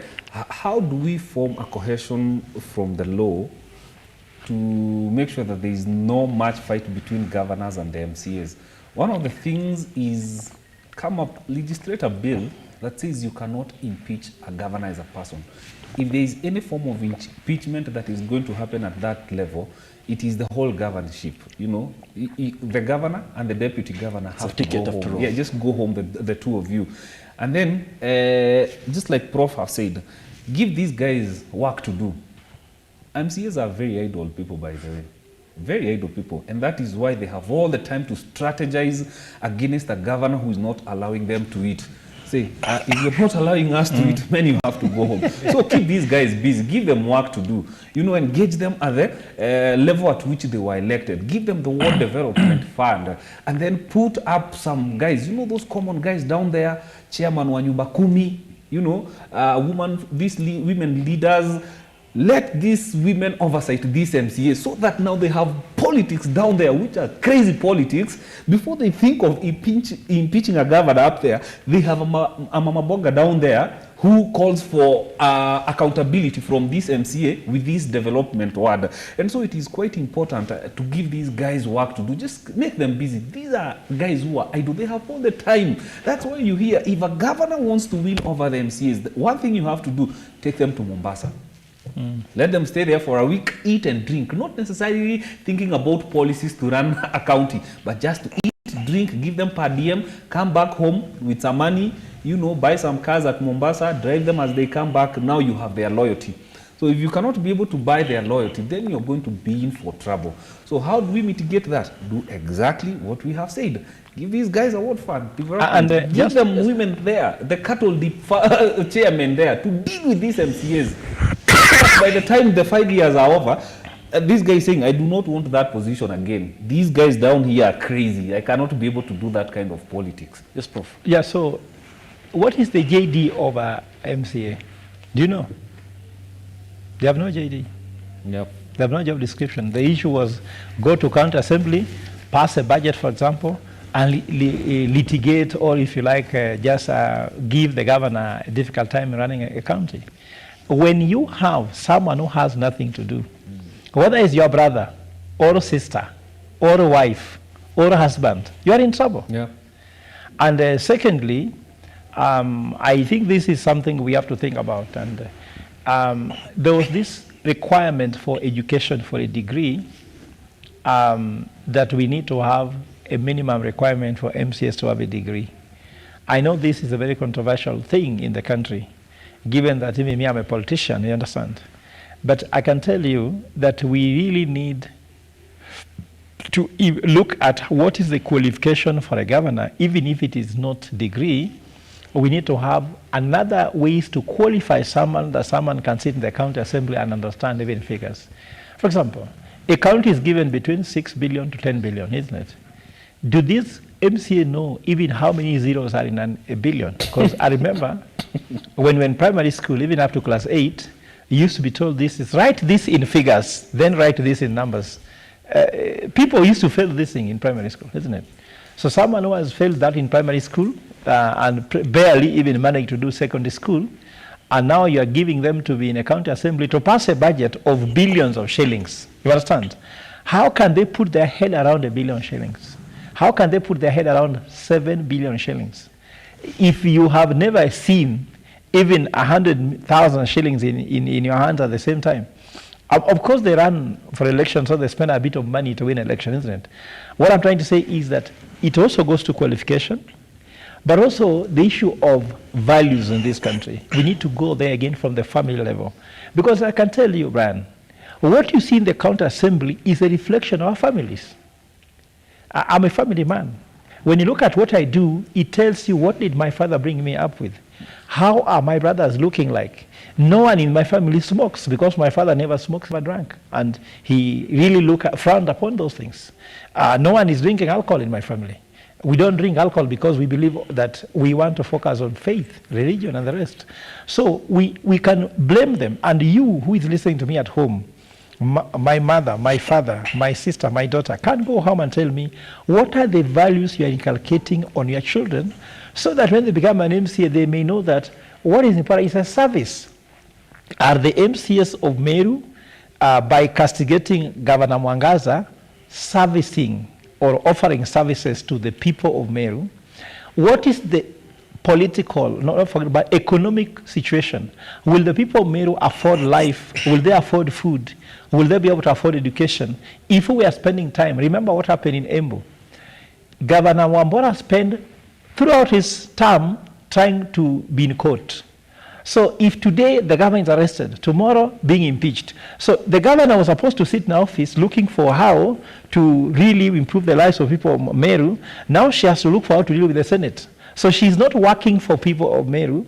She's now working to keep her position at the Senate. She has spent a bit of some time trying to find how she can survive. She was in court, remember? By preparing petition, going to court, is she serving you? So the people of Meru, please, come back, and even for me, you need to go and send a petition and ask these MCAs. If the MCAs are castigating the governor that you cannot get the services, they should not come back to office. They should not come back to office. And according to me, we need to find these things clearly. The roles of members of county assembly as enshrined in the constitution, there are 3 major roles. One is legislation, that is making laws within the counties. Number 2 is oversight, and the oversight is on the governor and the executive members of the county government. And number 3, see this legislation, there is oversight, and then it's representation. They represent their electorates.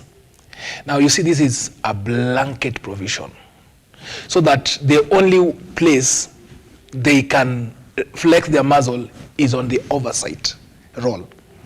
So that when they get any slight provocation, and here I mean negative or positive provocation, they will act upon it. Whether it is motivated by the interest of the members of the electorates or their own selfish interests, they will act upon it. But now, I am of the opinion that we should strengthen, or we should just amend the rules and the procedures of impeaching a governor and increase the threshold. That will be one of the ways through which we can resolve this menace. Because whenever we go through these processes, now for example in Meru, it is now the 2nd time. And as I said, and Prof has alluded, that whenever there is an impeachment motion, there are basically 2 factions fighting. And when the 2 factions are fighting, it is the electorates who are hurt. because there will be no service delivery until the impeachment process is completed. Why? Because the members of the county assembly and the sponsors of such political processes would ensure that they spend most of their time in ensuring that the governor is out. On the other hand, the county governor and her or his allies will spend most of their time in defending their seat or her seat. And when this is done, development is placed aside, and we have to concentrate on this till the end. Now, the solution which can deal with this menace and this problem is by enhancing the roles of the members of the county assembly. One of which is giving them a responsibility of overseeing certain developments and allocating funds to them. With this, they will be accountable to the people directly, and questions will be asked to them directly. Right now, when you ask a member of a county assembly on why certain things are not going as he had promised or she had promised, they will always run and put the blame on the county governor. Because right now, there is no express provision on what they need to do apart from the three which I have enumerated. The other thing that we must also question is that what is the motive of the law on impeachment? What was the spirit behind the law on impeachment?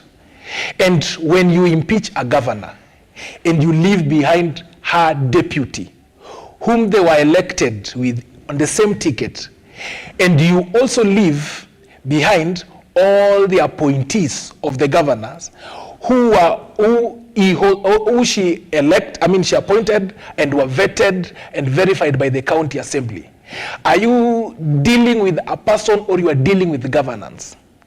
So I agree with my colleague that there should be a provision in the law which will be a tall order, because it will call for a by-election on all the positions within the county, starting from the governor, and that is an argument that Kivuta Kibwana brought, that it's okay, let's impeach the whole county, including the members of county assembly.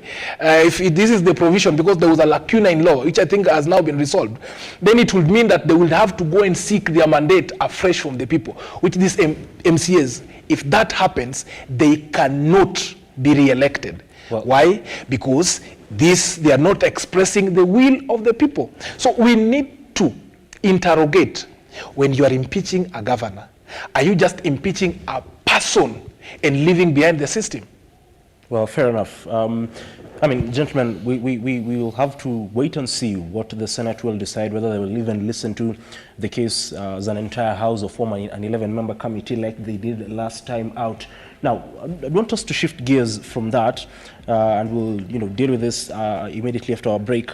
There's the ongoing tussle, leadership in the National Assembly, which has been ongoing for like 5 months. But yesterday, the Speaker, that is Honorable Moses Wetangula, did communicate on effecting the changes in the leadership of the minority side.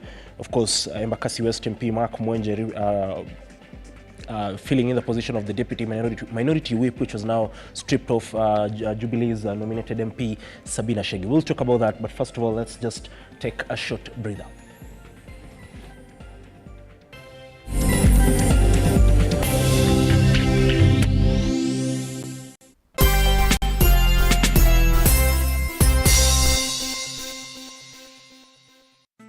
Once again, tuko hapa Angel Center for Abandoned Kids, all because of you. My name is Catherine Wanjiru. I am the admin, Angel Center for Abandoned Children. Our founder is Wamaitha Mwangi. We currently have 64 children, 32 going to school, and among those 32, 2 are special children, and we are left at the home with 32, now the toddlers and the infants.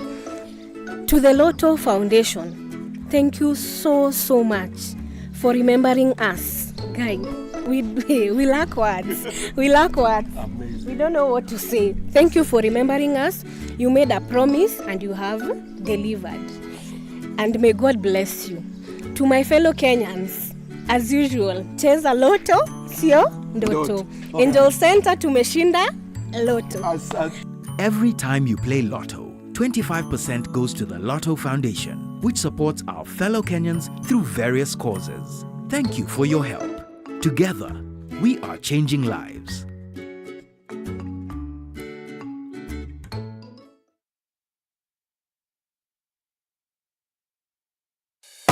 Introducing the Kenya Trade Fair Fusion Sales Drive event in the heart of Nairobi at the Kenya National Archives. It's not just an event, it's sales generation with a remarkable return on investment. Get ready to let your booth do the talking as you study new market trends with lots of entertainment featuring traditional live bands, DJs and artists. For vendor registration, call 0724-715-334 or 0713-907-584 or 0723-861-173. Are you a civil servant and looking for financial breakthrough? You can now apply for the salary check-off loan from Juhudi Kilimo, a solution that is available for salaried employees that have a check-off agreement with Juhudi Kilimo. All you need is 3 months latest payslips, a copy of your national ID, 1 recent colored passport photo and your KRA PIN. For more information, call us today on 0709 692 000 or send an SMS to 20103 at no charge. Juhudi Kilimo, investing in farmers, transforming lives.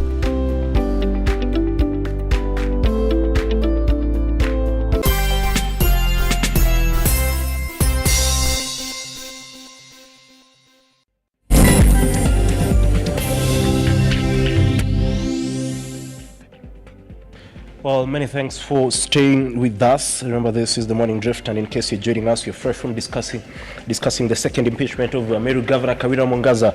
Now, will the impeachment by the members of the County Assembly see the light of day, or will it be, again voted against by the Senate like it was, or like the case was in December last year? Now, gentlemen, at the beginning of the week, the bipartisan teams did a retreat to Naivasha, Lake Elementaita Lodge, to draft their report.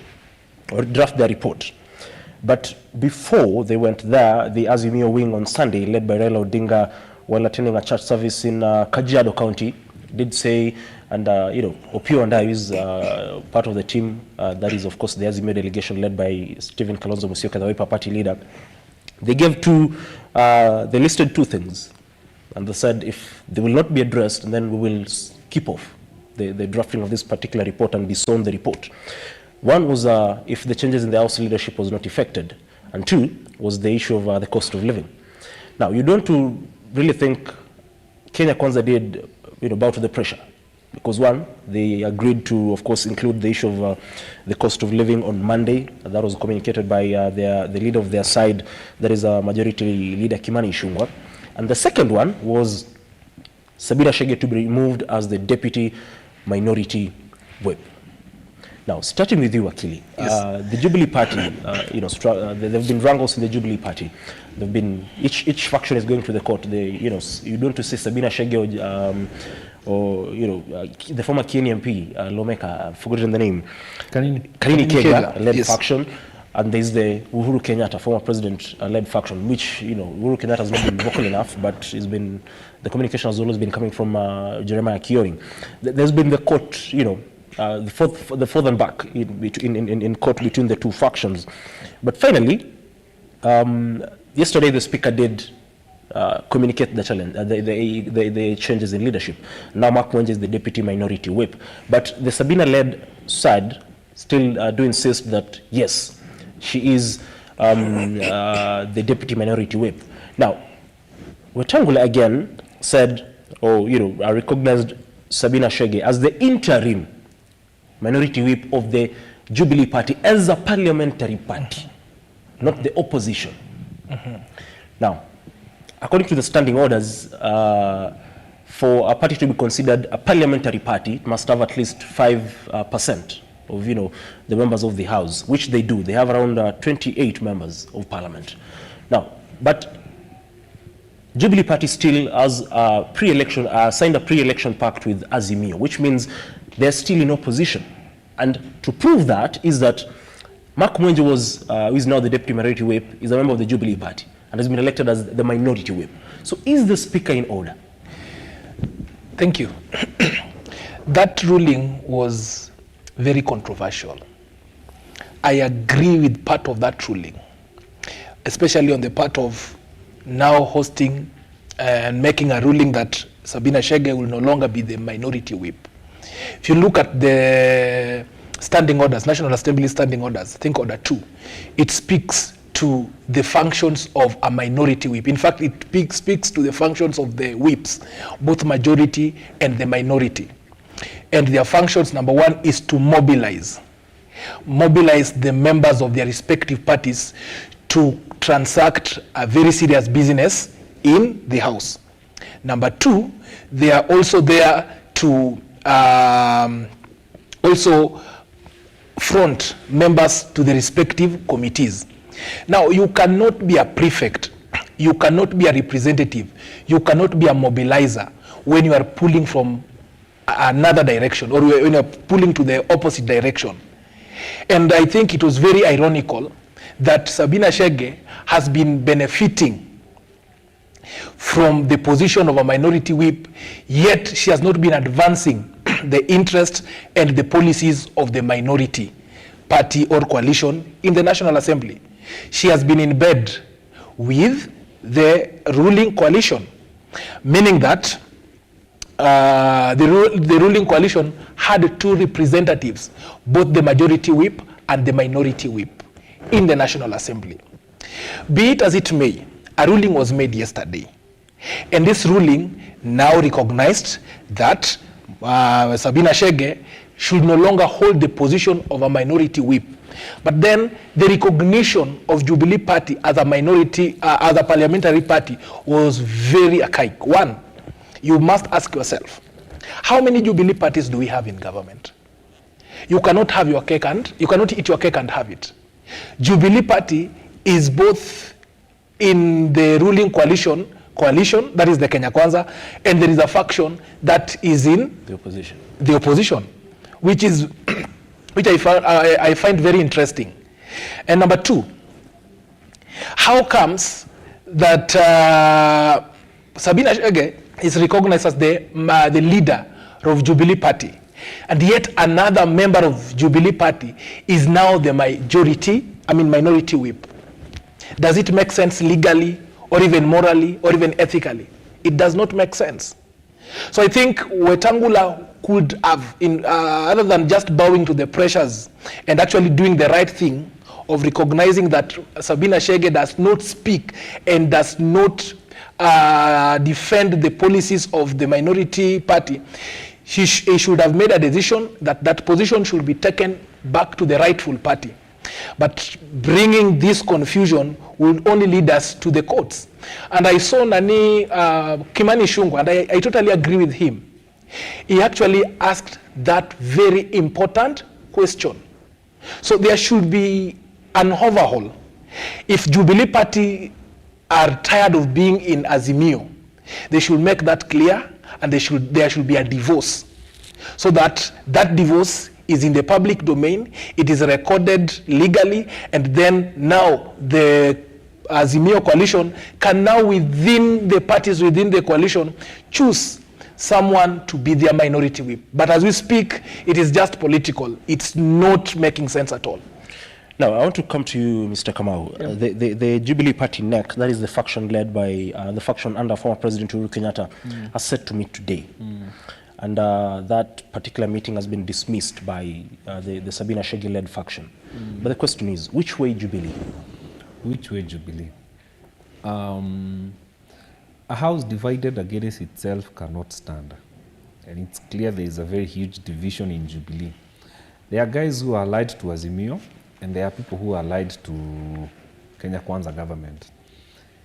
Politically, Azimio won by making sure that Sabina was ejected from her position. That is politics, it's in order. Again, if there were any irregularities, they cannot be mended legally. So whatever happened yesterday, I believe was okay as far as the law is concerned. Sabina and Kanini will be the sacrificial lambs of Jubilee, not of Kenya Kwanza and Azimio working together. Anybody who is seen like a betrayer, like they betrayed the Azimio alliance, will have to be sacrificed. And Azimio is going to push for that. Remember, Azimio commands more than 6 million voters. So that's a wave you don't want to joke around. These are guys who can give you a political unrest like never seen before in this country. And so when you see Kenya Kwanza bowing to the kind of pressure that is coming from Azimio, at this point it is very important. And so Sabina had to be ejected. I want to believe Kanini Kega has a date with destiny of a similar fate. I don't know how it's going to happen, but rest assured it will happen. Because these are people who I will say cannot be trusted by either side. That day is coming. And so when that day comes, then you will realize that there is going to be a formation of Kenya Kwanza and Azimio working together, because the bipartisan talks, like I said here last week, are going to shape the next phase of our politics up to 2027. This is where the next government will be formed. This is where the next opposition will be formed. Well, coming to Professor Ogolla, even as you weigh in on the Jubilee party wrangles and whatever is going on, do you think at the end of the day there will be another political formation, political party from the Mount Kenya region? Because there have been whispers of the likes of Martha Karua trying to look at forming another political party in the Mount Kenya region. Yeah, actually there are 2 regions which have a lot of unrest. Actually 3: Coast, Mount Kenya, and Western Kenya, even Luo Nyanza. Because the discussions I've had, I was in the ground for whole of last week. Actually, after I was here last Thursday, on Thursday evening, I hit the ground. I've just come back 2 days ago. And I can tell you that there's a lot of questions going on. Should ODM continue to become a dominant party in Luo Nyanza? And when you go to Western, the issue is UDA is trying to eat into the Ford Kenya, the Amani coalition. Should we allow UDA to sweep Western Kenya, or there should be these parties that took members and votes to UDA should remain stronger? So that's a question that the Western people have to deal with.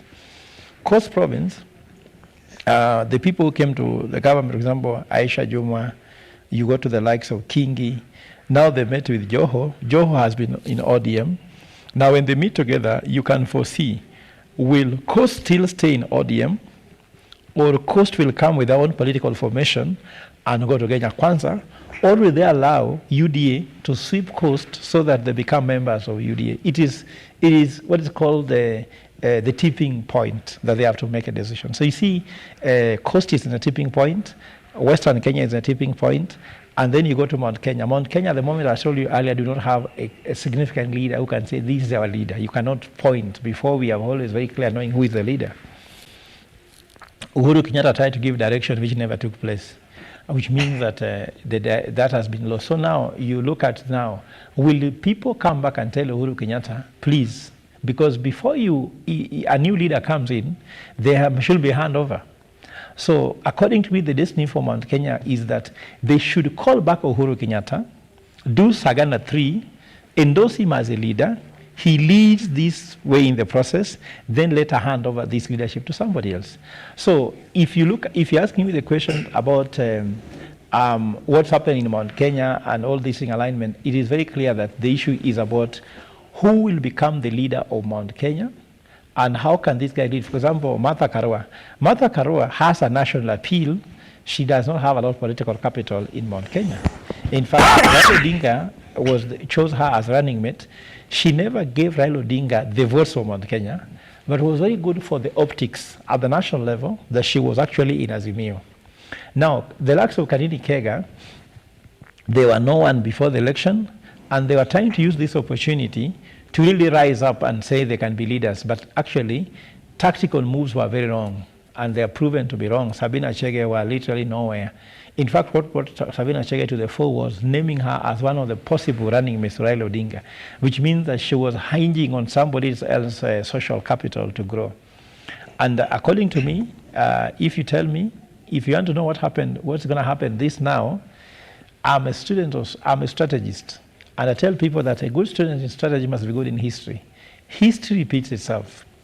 Let's go back to what happened before the handshake. There were so many people who are being used to humiliate Raila Odinga within his own coalition. I can even tell you the MP of Ugenya, David Ochieng, could go directly to Uhuru and get roads investment in Ugenya. There were MPs, for example, in Kisumu, who would frustrate Raila Odinga in his own area. When the handshake took place, they were all sacrificed, because now when they were going to go through Uhuru could tell them, could you please go to Raila Odinga and come with him to State House? Because now once there is an agreement between the president and Raila Odinga, he cannot betray Raila Odinga. He has to tell you, please go discuss Raila Odinga, then come and give me feedback what you have discussed. So Karini Kega will have a problem. All the rebel MPs, for example, forget about even Karini Kega. Go to the guys, for example, Professor Jieda from Kisumu. After the handshake, I would say there's a handshake going on in government. This accord in Bomas is going to be a game changer. Ojieda will find himself that no one wants him. Neither Raila Odinga needs him, neither RUTO needs him after the agreement working formula between Raila Odinga and the thing. And what Raila Odinga has done fantastically well. Do you know William Ruto needs Raila Odinga more than Raila Odinga needs him? And with that equation, he will get all his prayers. So the prayer about the issue of political formation, non-interference, they had said that's not the debate, it's now in. The issue of cost of living is now in. But for me, the only problem I have with the cost of living is that cost of living cannot be addressed in Bomas. Cost of living must be addressed economically. It's an economic solution. It does not have a political solution. Whatever is happening in Bomas is a political issue. It has nothing to do with economics. In fact, in any case, it is derailing the economics.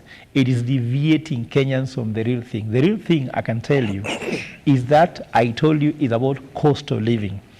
And in fact, cost of living for me is not supposed to be looked at from the point of view of lowering cost of unga. These are small things. As I can tell you, we need to have an economy where people are getting jobs, where incomes are growing. And for me, that's where the main issue is. Just telling us that we cannot sit in Bomas and agree on the cost of unga. Agreement in Bomas cannot lower cost of unga. Cost of unga must be an economic stimulus, must be an economic tool, for example, lowering taxation. They were supposed to discuss about how to agree on the taxes, not just lowering cost of living, because that becomes very amorphous. Allow me to throw some weight on what Prof has just said. You see what happened in Mount Kenya? There is no single leader from the mountain that can be credited to taking the people of Mount Kenya to William Ruto. William Ruto crisscrossed in Mount Kenya between 2017 to 2022. And now he was able to take the people of Mount Kenya by storm. And so when the leaders in Mount Kenya realized that is what had happened, the leaders followed the people to the ground. So the mistake that happened is that we did not have a leader, a shepherd, to show us the way. The leadership followed the people. So on the next possible kingpin, the same thing will happen. We say the only thing that cannot, the only thing we don't learn from history is that we learn nothing at all from it. What will happen is the people of Mount Kenya are going to make the next kingpin. Because right now, they have woken up to some political and economical realities. Okay? For whatever reasons that swayed the ground to William Ruto, there is some form of awakening that has happened to the people of Mount Kenya. And even now, they are like a people without a shepherd. William Ruto cannot be the legitimate kingpin in Mount Kenya. One, he is a president. He is not from Mount Kenya. Politics is local. And so we are looking at Mount Kenya and leadership right now. Which way forward for Mount Kenya? And so there has been discussions about Mount Kenya and the next way, and the next move. And as a young person from Mount Kenya, I can tell you, we have now conversations of who can lead the people to where we need to go. First, the issue of money in Mount Kenya is very sensitive. If you do not talk about business, if you don't talk about how we are going to make money, then we have no business following you. And so there is the likes of Kinadinde Nyoro, who have been mentioned right now. That would be my question. I mean, because if you talk about, kingpins, one would want to mention, Gachagua is one who's the first one would come to mind, who's trying to make sure that he's the kingpin. Yeah. But who would rival him for that particular title, the kingpin, or someone who can lead the entire mountain? Whoever will be picked by the people of Mount Kenya will lead the people of Mount Kenya. Gachagua is not a legitimate kingpin. On what grounds? He does not have a following. He does not have the legitimacy of the ground. He cannot point and say this is the way to go. He doesn't have it. Who has that following? Nobody has it right now. It's there for, it's up for grabs. It's up, exactly. And there is a vacant. There is a vacant there. And that's why I'm saying the people of Mount Kenya are going to make the next kingpin. And same thing that happened. And so let me come back to the issue of bipartisan talks, and where I want to differ a bit with the professor on matters economy and politics. Whoever comes up with economic solutions, whether there will be suggestions, because Azimio has seen an opportunity, because politics is about ground, is about what the people want. If you're able to speak the language of the people, then you have the mind and the heart of people as a bonus. If Azimio team is able to suggest some proposals that seem to ease the economic burden for Kenyans, then they can capture the attention of most Kenyans who have not supported them, okay? And so if they are able to give some contingencies on the government right now and say, you need to lower taxes, do whatever you need to do, make sure that unga is affordable. That will be up to Kenya Kwanza government to do it. And so who takes the credit? Is it the person who initiated the conversation or the person who acts?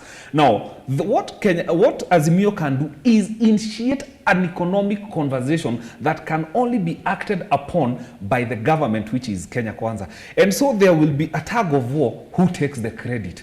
So if Azimio goes to ground, we say, we are responsible for giving you some relief on the economy because we asked the government to do ABCD. Whether it does that or it doesn't do that, by the fact that Azimio will suggest some proposals to lighten the burden of lifestyle, whether Kenya Kwanza government acts upon it or not, then Azimio takes credit, which is a plus for the people, for them, as far as political following is concerned. At the end of the day, the issue of the cost of living, whether it will be addressed or not, it will always be politicized. Like you said, it has to be politicized. Each side would want to take credit. Someone has to take credit. Yeah, it's politics. Wakili. Ketang, I think we need to. I want to just respond to two issues. The first one is the unity, the Mount Kenya unity. When you talk of unity, it means there is a disunity. And why are we talking of unity right now, just barely 1 year after the last year's elections? You see, the symptoms of a breakup are very visible. Breakup between the deputy president and the president. And this is how it started in the last regime, where there were some simmering discomfort within the RUTO faction. There was some simmering discomfort within the Uhuru faction. You saw what the governor, Fonyeri, said the other day. He actually dared the president to come to Mount Kenya and repeat what he said when he was on the when he was out there. Shareholding. And you see, the deputy president has not come out to refute that. Definitely there is problem. There is fire in paradise. And it's just a matter of time it will be exposed. Ask yourself, on what basis did Gachagua rise? Gachagua and the Kenya Kwanza government rose on the basis of selling hope to the electorates. The electorates were already facing economic hardship. You see what happened during the last regime. With the Ukraine-Russia war, the cost of living had risen so high. And then there was that aspect of dynasties wanting to cling on power. That it was the Odinga family, it was the Kenyatta family, and it was the Moi family. You see, in friendship, there are comrades, there are allies, and there are compatriots. Comrades, they hate the same thing. It's not that they love each other. They just hate the same thing. So Mount Kenya, they rallied behind the deputy president, not even rallying behind the deputy president. The deputy president was just one of the vocal leaders who would speak out their minds. And they sold hope to the electorates. So they became comrades. And due to that comradeship, they were elected into office. But since they made very many promises without putting down any policy framework to achieve these promises, now these promises have come back to embarrass them. And their question, you see, a promise is a debt. When you promise, or if you promise, you have to fulfill. The people of Mount Kenya are not seeing the promises being fulfilled. There was the promise of lowering the cost of living. The cost of production has been raised with the burdening taxation. And now barely, it's very hard even to afford a meal. So the people of Mount Kenya are asking the deputy president, why can't you deliver on the promises? And with these questions, they cannot address them at the State House. They must get back to the people, to the ground, and where explain to solutions. Yes, where there are no solutions. Yeah. They have to address them. And now the only way they can address is to shift goalposts and speak of unity. They speak of someone wanting to disunite Mount Kenya. The other aspect, the other faction is the faction led by Martha Karua. They're also speaking of the Kamwene. Kamwene is about hours. Yes. You see, you look at the timing. The timing of this Kamwene forum, it was immediately after there was a hint from Raila Odinga that he has a soft spot for Kalonzo. So they are doing this just basically to tell Raila that no, we have a voice. You see, even in the bipartisan talk, people of, how do you call it, the former minority, Kanini Kega, the faction led by the president, they were left out. It was an afterthought that they were co-opted in. So they feel like they have been isolated. So each one of them is doing that not for the people of Mount Kenya, they are doing it for their own political gain and interest. Yep. Number two, look at the fights. There is infighting within Kenya Kwanza. There is a feeling that Rigathi Gachagua is doing everything possible within his means to become the Mount Kenya kingpin without consulting anyone and without engaging other leaders. And there is a fight between the deputy without delivering the promises and without delivering the promises he made to Mount Kenyans. Now there is a faction, and if you look at it very keenly, it's even playing in this impeachment process of Governor Mwangaza. There is the faction led by Moses Kuria, who feel like the president is out to step on any opposition and to ensure that he is the only shining star, which again is a mirage. Number three, like Prof mentioned, and I will also repeat, that there is no outright leader. There has never been a succession in Mount Kenya. And currently, the undisputed leader of Mount Kenya is Uhuru Kenyatta. It's only that he has been wounded, but he will rise again. That is why Gachagua is headed to that direction, to see if because Uhuru was the political muscle, Uhuru was the finances, Uhuru was the experience. Gachagua was a one-term MP. He over-concentrated on blocking Raila from getting to Uhuru, from getting to RUTO. And he forgot all other development plans. So, just a minute as I conclude. As other leaders are going to State House to ask for developments, as the rebel groups from Nyanza are going to State House to ask for developments, like for instance, right now, there are roads being launched at my place. There is a sub-county which was declared, which we need to follow on the gazettement. Gachagua is over-concentrated in blocking Raila from reaching the president. Yet these guys had already met in Mombasa, and if there was a deal, already this deal was sealed. Now, it's just a matter of time. Mount Kenya could be one region that, there is that power struggle. Yes. But you guys should also note that even in Rift Valley, but now this concerns who takes over after William Ruto. There's some sort of row simmering between the leadership of the North Rift region and the South Rift region. Remember, President Moi is from the North Rift region. Same to President William Ruto. Now, leaders from the South Rift region are sort of feeling like the next person who should ascend to power, if at all someone from the Rift Valley is set to ascend to power, any other in future that is, then that person should come from the South Rift region, which is made up of Narok, Kericho, Bomet. Let me respond to that. But in some way, the president is sort of assumed to have dealt with that silently, because for some reason the row has been sort of cooled down all of a sudden. So what can the deputy president do? Can he find a way to ensure that he can move his mind from, like you say, ensuring that Raila Odinga does not meet with William Ruto, and shift focus to ensuring that he can be able to consolidate the Mount Kenya region or consolidate the region behind him? Starting with you, Prof. Mr. Kamau, kindly. How do you become a kingpin? By fighting a government, or by the government blessing you? You see, when you talk about Rift, the north and the southern Rift, are they talking, what they should be thinking of right now is William Ruto's re-election. It is too early for them to start those tussles. For them, they're so convinced that William Ruto will go for 2 terms. That is the assumption in their minds. Yes, which is, they should be thinking.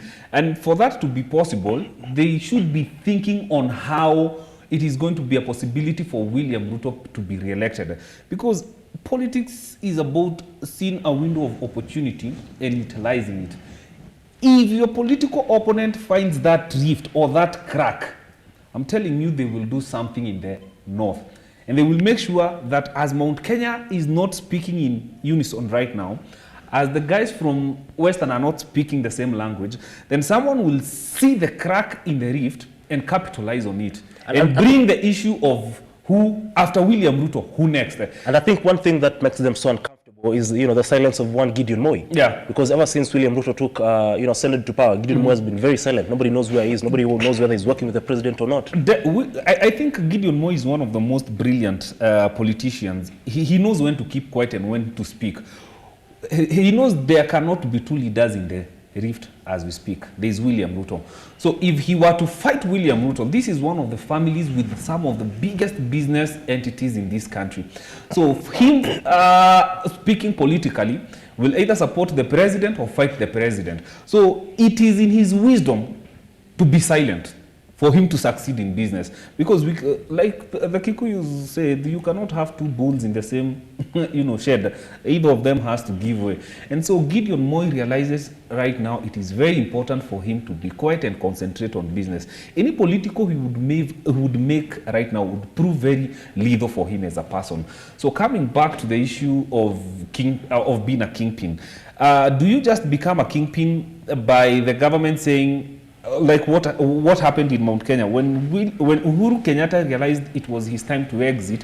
He never blessed a leader to take over from him, because he's also a politician. I want to believe the reason he did not want William Ruto to be president is so that he could be able to have some sort of control in the next government by helping Raila rise to power.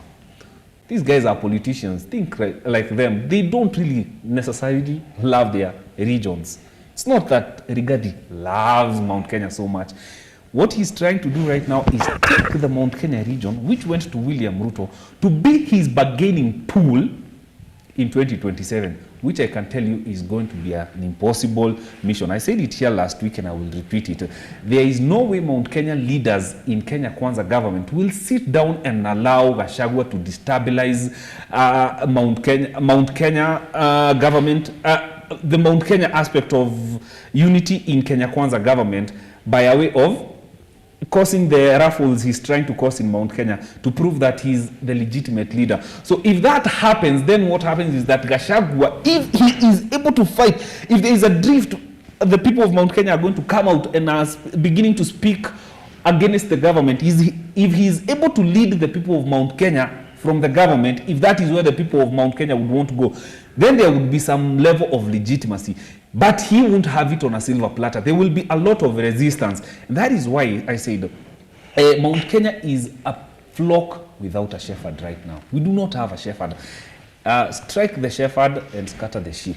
That is what happened in Mount Kenya. So these guys are united, but they don't have a leader. As soon as we realize that we are in a political quagmire and we need to speak in one voice ahead of 2027, then whatever happened in between 2017 and 2022, Mount Kenyans are going to make the next leader because it will be out of conveniency. Prof, what do you make of all this? Yeah, thank you. I think, Mwangi, you have a lot of political awareness, and equally to Wakil here. And come out. Yeah, come out. William Kamau. So, if you look at I've already analyzed the fact that Mount Kenya do not have a kingpin. And Mount Kenya tend to have a kingpin around someone who will protect the economics of Mount Kenya, rather than someone who just says that I'm a politician. In fact, right. The reason why Rigathi Gachagua will never ever really go with Mount Kenya is the following. Which business does Rigathi Gachagua run? Barely nothing. And Rigathi Gachagua also refused. I think for me it was a mistake. He could have taken a substantive ministry position, because without having run any business, it could have been nice for him, for example, if he was Minister for Finance or if he was Minister for something. This could. Kibaki used the same thing, because Kibaki was a Minister for Finance for some times. I remember his financial policies really benefited Mount Kenya. And Mount Kenya found that there was need to die with him. And they saw Kibaki was a safe hand to become president. And Mount Kenya rallied behind Kibaki because he was the economically secure person to run with. So Rigathi Gachagua having no ministry he's running, which is substantive, that is giving giving Mount Kenya anything, and Rigathi Gachagua having no business. Tell me which business Rigathi Gachagua runs. Because Uhuru Kenyatta family, they run big business establishments. Uhuru Kenyatta was a finance minister before. He used that office to really do some financial policies that benefited Mount Kenya. Rigathi Gachagua just going to gather Mount Kenya to eat rice and meat. I can tell you, people laughed at Mount Kenya, but no, I can tell you Mount Kenya people are brighter than that. They knew that Rigathi Gachagua cannot represent them. When Rigathi Gachagua opens his mouth, he doesn't speak the language of Mount Kenya. And that's why he cannot be the leader. In fact, for me, William Ruto should really think twice about having him on board. That's why even Mount Kenya did not really go beyond Raila. William Raila picked Martha Karua. Because Martha Karua was speaking language that, Mimi, I'll finish corruption, I'll deal with the corruption. Not that Mount Kenya likes corruption, but you see, wrong message at the wrong time. Yeah.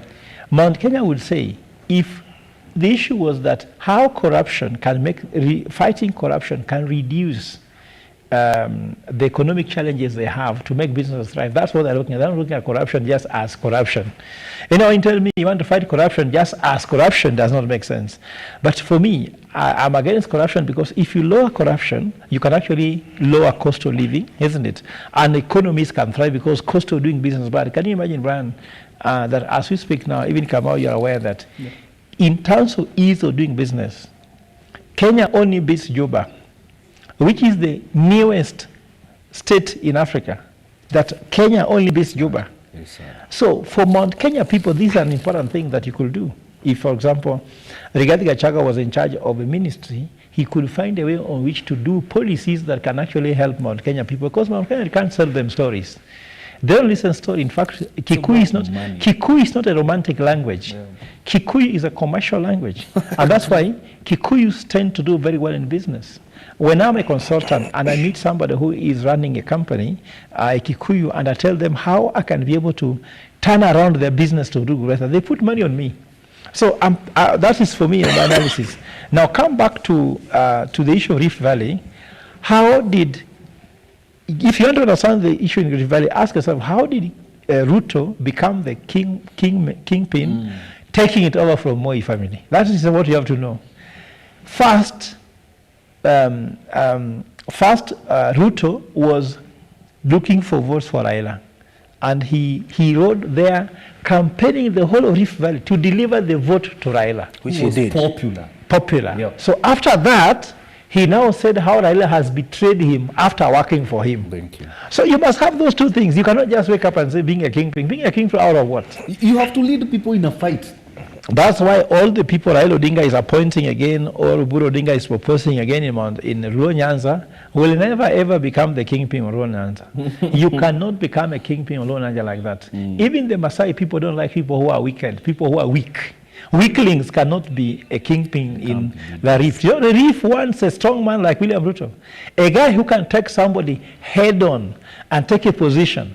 And that's why Gideon Moi, so much as an intelligent man, there's something Gideon Moi has not proven to the Reef people. Moi was a strong guy. He was not a weakling. Yes, Ruto was not a weakling. Even how William Ruto himself has dealt with any sort of, there are no signs of weakness in William Ruto. So there's no sign of dealt with Isaac Ruto, for example. Yeah. For example, somebody like me, I could easily become a kingpin for Luo people because I'm not a weakling. I can take Ruto head on. I can take anybody and confront them and fight and be ready to die. So whoever you need to take head on in Nyanza is Raila. wait. You told me about timing. At the moment, you cannot take Raila head on because Raila is still relevant to the country in some way, isn't it? In fact, it is possible for me to become a kingpin without bringing down Raila. I must become a kingpin with another path by not bringing down Raila, because that is not going to be easy. Raila is still almost like a cultic. He has a cultic following among the Luo people. So at the moment, you see Ojeda in 5 years or 10 years. Yes. The journey has to start now. So but I'm telling you, anyway, that discussion you can do. But I wish you all the best. Tom Ojeda started by saying their problem is Raila Odinga. You know, all those guys who have come trying to fight Raila Odinga, talk about the Kideros, they have never worked. For me, what I'm doing to the Luo nation, I'm doing to them what Raila has not done for them. Raila has liberated the Luo Nyanza people politically. Me, I want to liberate them economically. And my discussion is that Raila Odinga, we are not opposed. Both political liberation and economic liberation are worthwhile, but we cannot be. For example, if I ask you one question, Brian, do you know the largest company in Luo Nyanza? It's ODM. Yes, that's the largest company in Luo Nyanza. Of course, ODM cannot be able to employ people. It cannot create jobs for people. It cannot create income for people. So that liberation is thanks to Raila Odinga. ODM is the largest party in Kenya. He has given that, isn't it? Now for me, ask myself, if you go to Mount Kenya, the largest company is Jamii Bora, Equity Bank, Cooperative Bank, Centum, Transcentury, name them. Those are the largest companies. So for me, my economic liberation is how can I find a way on which we can put up some Luo professionals together, that's a good one. be able to come out with an investment, have a lot of connection abroad, bring money in these investment vehicles, fight food security, increase employment in Luo Nyanza, because the people who are most in debt are Western Kenya. Hustler Fund, they have the highest. Fuliza, they are the highest. So how can we liberate them economically? So with economic liberation, I can almost look like I am helping the business community in Luo Nyanza. And for example, that could be a way you can say, Professor, now we can work with you. So you cannot become a kingpin simply by saying you're a deputy president. Never works. Visionary would be an understatement. Kindly, because I really not want us to close this morning show, this conversation without talking the issue of presidential trips, because it has cost a lot of uproar. Now, and even today if you've read the front page of the Standard, they're talking about how the president has been on a foreign trip spree.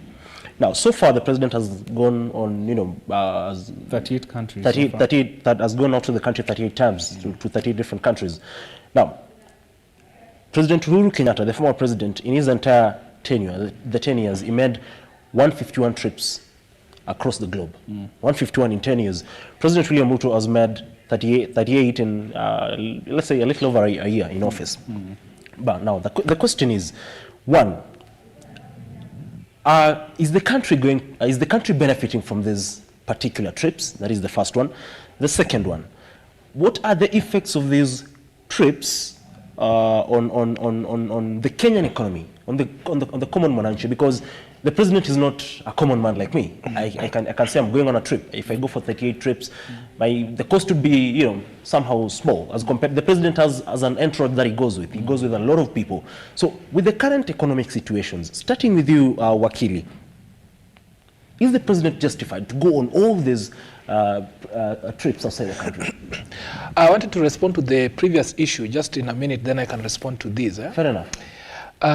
You see, when we are talking about political kingpinship, there is a common say from where I come from that leaders, you take leadership, it's not given. So that the reward of your brevity, the reward of your good work will spearhead you to the next level of leadership, even being a kingpin. You saw what happened to RUTO. RUTO is a self-made politician. Of course, the initial years it was made by the president, but after that, he came out as a very brave man. He was able to oppose the constitution as a political strategy to give himself that credit when everyone, the 2020 constitution, when everyone was supporting it. So any person who will want to take RUTO's who will want to step into RUTO's shoes must also exhibit that brevity. You must stand for something that we can easily see that this was RUTO, this was Raila. Raila has done that severally. What has Gachagua stood for? That we can say that he stood independently for this and that and him that. Aside, away from that, looking at the trips, the 38 trips, trips are good. Because one of the ways of developing a country is by benchmarking, advertisement, and getting into engagements that would, in return, bring money to the country. So we need to ask ourselves, the best question is not on the number of trips. The best question is the result of these trips, which to many of us, I would give it a rating of 5 out of 10. Of course, we have seen very many dignitaries come. We have seen Kenya being in the global map. We have seen, I think yesterday I had a political commentary say that the reason as to why King Charles III is coming to Kenya is because of how the president has had a stand on the climatic change issues and how much he has portrayed himself as a Pan-Africanist, which to many may be very controversial. But the main thing that we need to ask ourselves, are these trips benefiting the Kenyans? Can we reap any fruit from these trips? And I will tell you, without any iota of doubt, that somehow they are paying. Somehow we can see the result, but the result is not as expected. So there should be that shift on the president on making strategic visits. You see, the other day he gave an order to scale down the foreign trips by public servants, the ministers and everyone. And this was only meant, and this was, I believe it was meant to lower and to cut on the cost of funding all these trips. If these trips can be seen to be, like right now we are on a very, very economic trod, then the president should prioritize between going to these trips and concentrating on stabilizing the economy. Because you cannot be raising our taxes when your trips are not bringing anything forth. So that would be the best lens to give to that statement, to give to those trips. Well, thank you very much. Let me yes. I would disagree sharply, but this is as an economist, we like to disagree with numbers.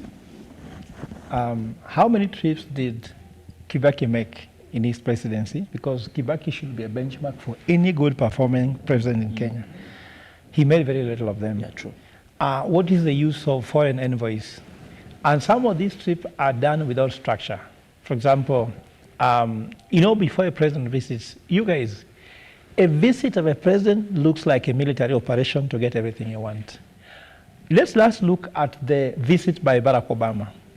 Before Barack Obama came, there were already a lot of bilateral negotiations taking place, leading to a deal.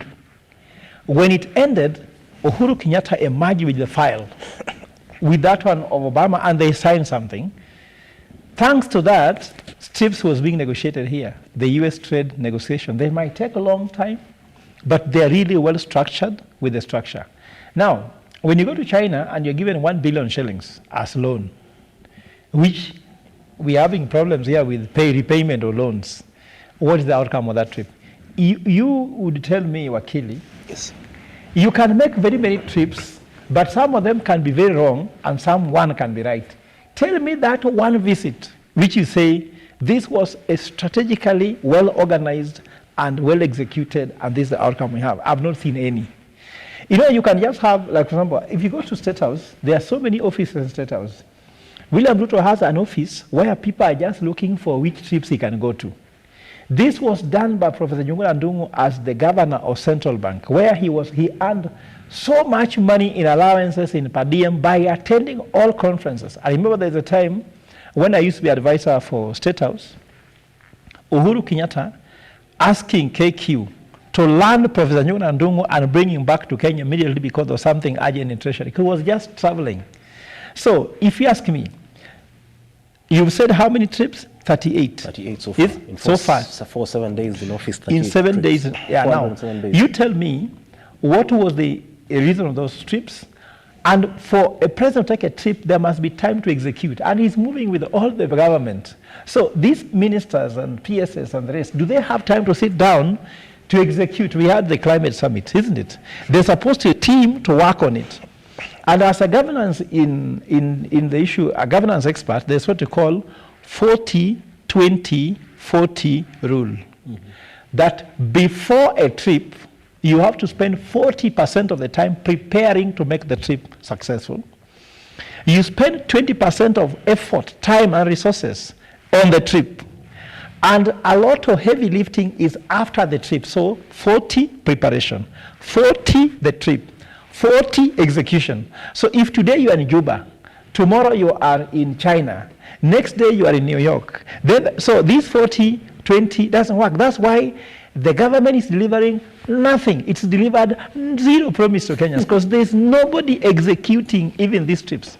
For example, the STI meeting, the issue of the US-Kenya trade, isn't it? Even the diplomats were here. Where are we? Where are we? We are just at sea, isn't it? The climate summit, where are we? We are at sea. The issue of having open borders whereby all passports will be free, this discussion, where are we? We are nowhere in those foreign trips. And according to me, the president needs to stop them. Then thirdly, which is importantly, I'm writing on what's called authentic leadership. Authentic leadership is leading by example.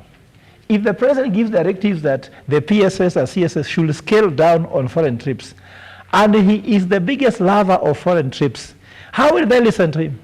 In fact, they know it's a joke. The president makes pronouncements which he does not follow. Like he said, cabinet ministers are late for a meeting. Now they should apologize to him in person. Then Moses Kuria goes on air and says, I cannot apologize, isn't it? Then the other day he was doing a PR by being in a border heading towards a cabinet meeting. Now, if you ask me, a cabinet minister cannot be organized enough to leave home. Are you drinking somewhere too late before going for a cabinet meeting? So for me, it is exemplary leadership, which is authentic leadership. And to end my discussion, I would ask the president, if I was president, Brano, do you know what I'll do? I'll ensure that any minister serving in my government, I need them more than they need me. I'll go to kneel before you, Brano, and tell you, I know you can transform my economy. Please come work for me. But if you come to me because you need me more than I need you, you can't help me. Because Obama, when he became president, he went before someone who was well known in economics. He was actually working in Harvard. Obama took a trip as president to Harvard. His work was to meet that professor. Professor, I want you to help me sort out the issue of the reserve, the Federal Reserve Bank, because there's an issue here. You are the most qualified person. Imagine the professor told him, Mr. President, give me 2 weeks, I'll get back to you. I would like to appoint somebody like that who tells me, give me 2 weeks, I'll come back to you. Not that somebody whom you just tell them, I have nominated you, already Twitter, congratulations. He's ready. No, these are people who can deliver. According to me, the president needs to go down and deliver to Kenyans. And that's I'm telling professionals who are listening to me. It's for the first time you need a professional who can run the government so that we can change. We cannot be having the same script of same politicians who have been government since 1992. They know nothing but government and politics. They know nothing about the economy. They don't think about governance. They just know about politics. And that's when I'm asking these young fellows with me, we need to sit down and change this economy. We can sit on this television and discuss these guys for 50 years and we retire. We will also retire from analyzing. Yes. Okay, fair enough. Thank you, Prof. And by the way, former President, the late President Mwai Kibaki made 33 trips in 10 years. 33. Yes. President now 38 in 407 days. He has made more trips than the trips former President Mwai Kibaki I told made you. in Now 10 years. measure on that. Don't tell me about the number of trips. Okay, what do you make of these trips? My take for tonight, for this show today, is the choice of a deputy. When Uhuru Kenyatta was elected into power, he had a deputy president. And the formation of the government was Jubilee. Yeah, it was Jubilee. Jubilee.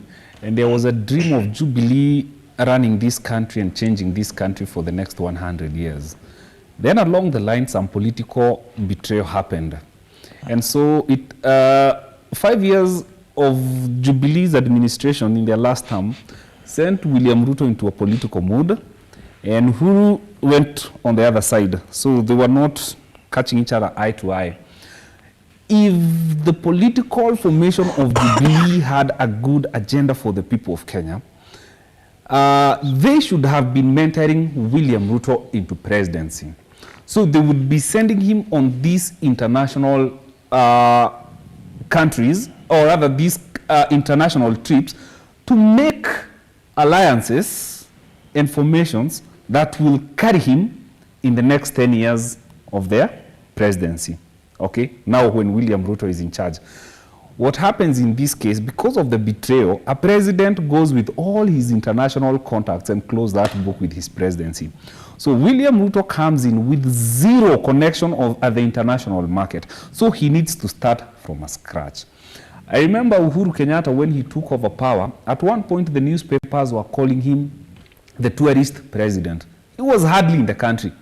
Fact.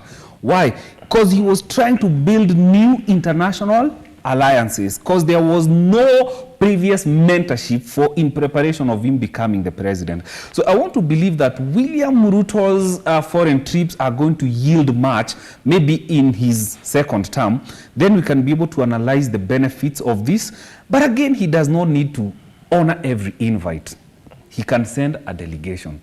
He can send a very brilliant professor here. Bring professor, tell me, where watch our kuongea politics. You're a brilliant guy. Come help me deliver the economy of this country with your strategies. Get someone like Willie. Get another person. You don't have to attend to all these invites, because the timing is wrong. The economy is hurting.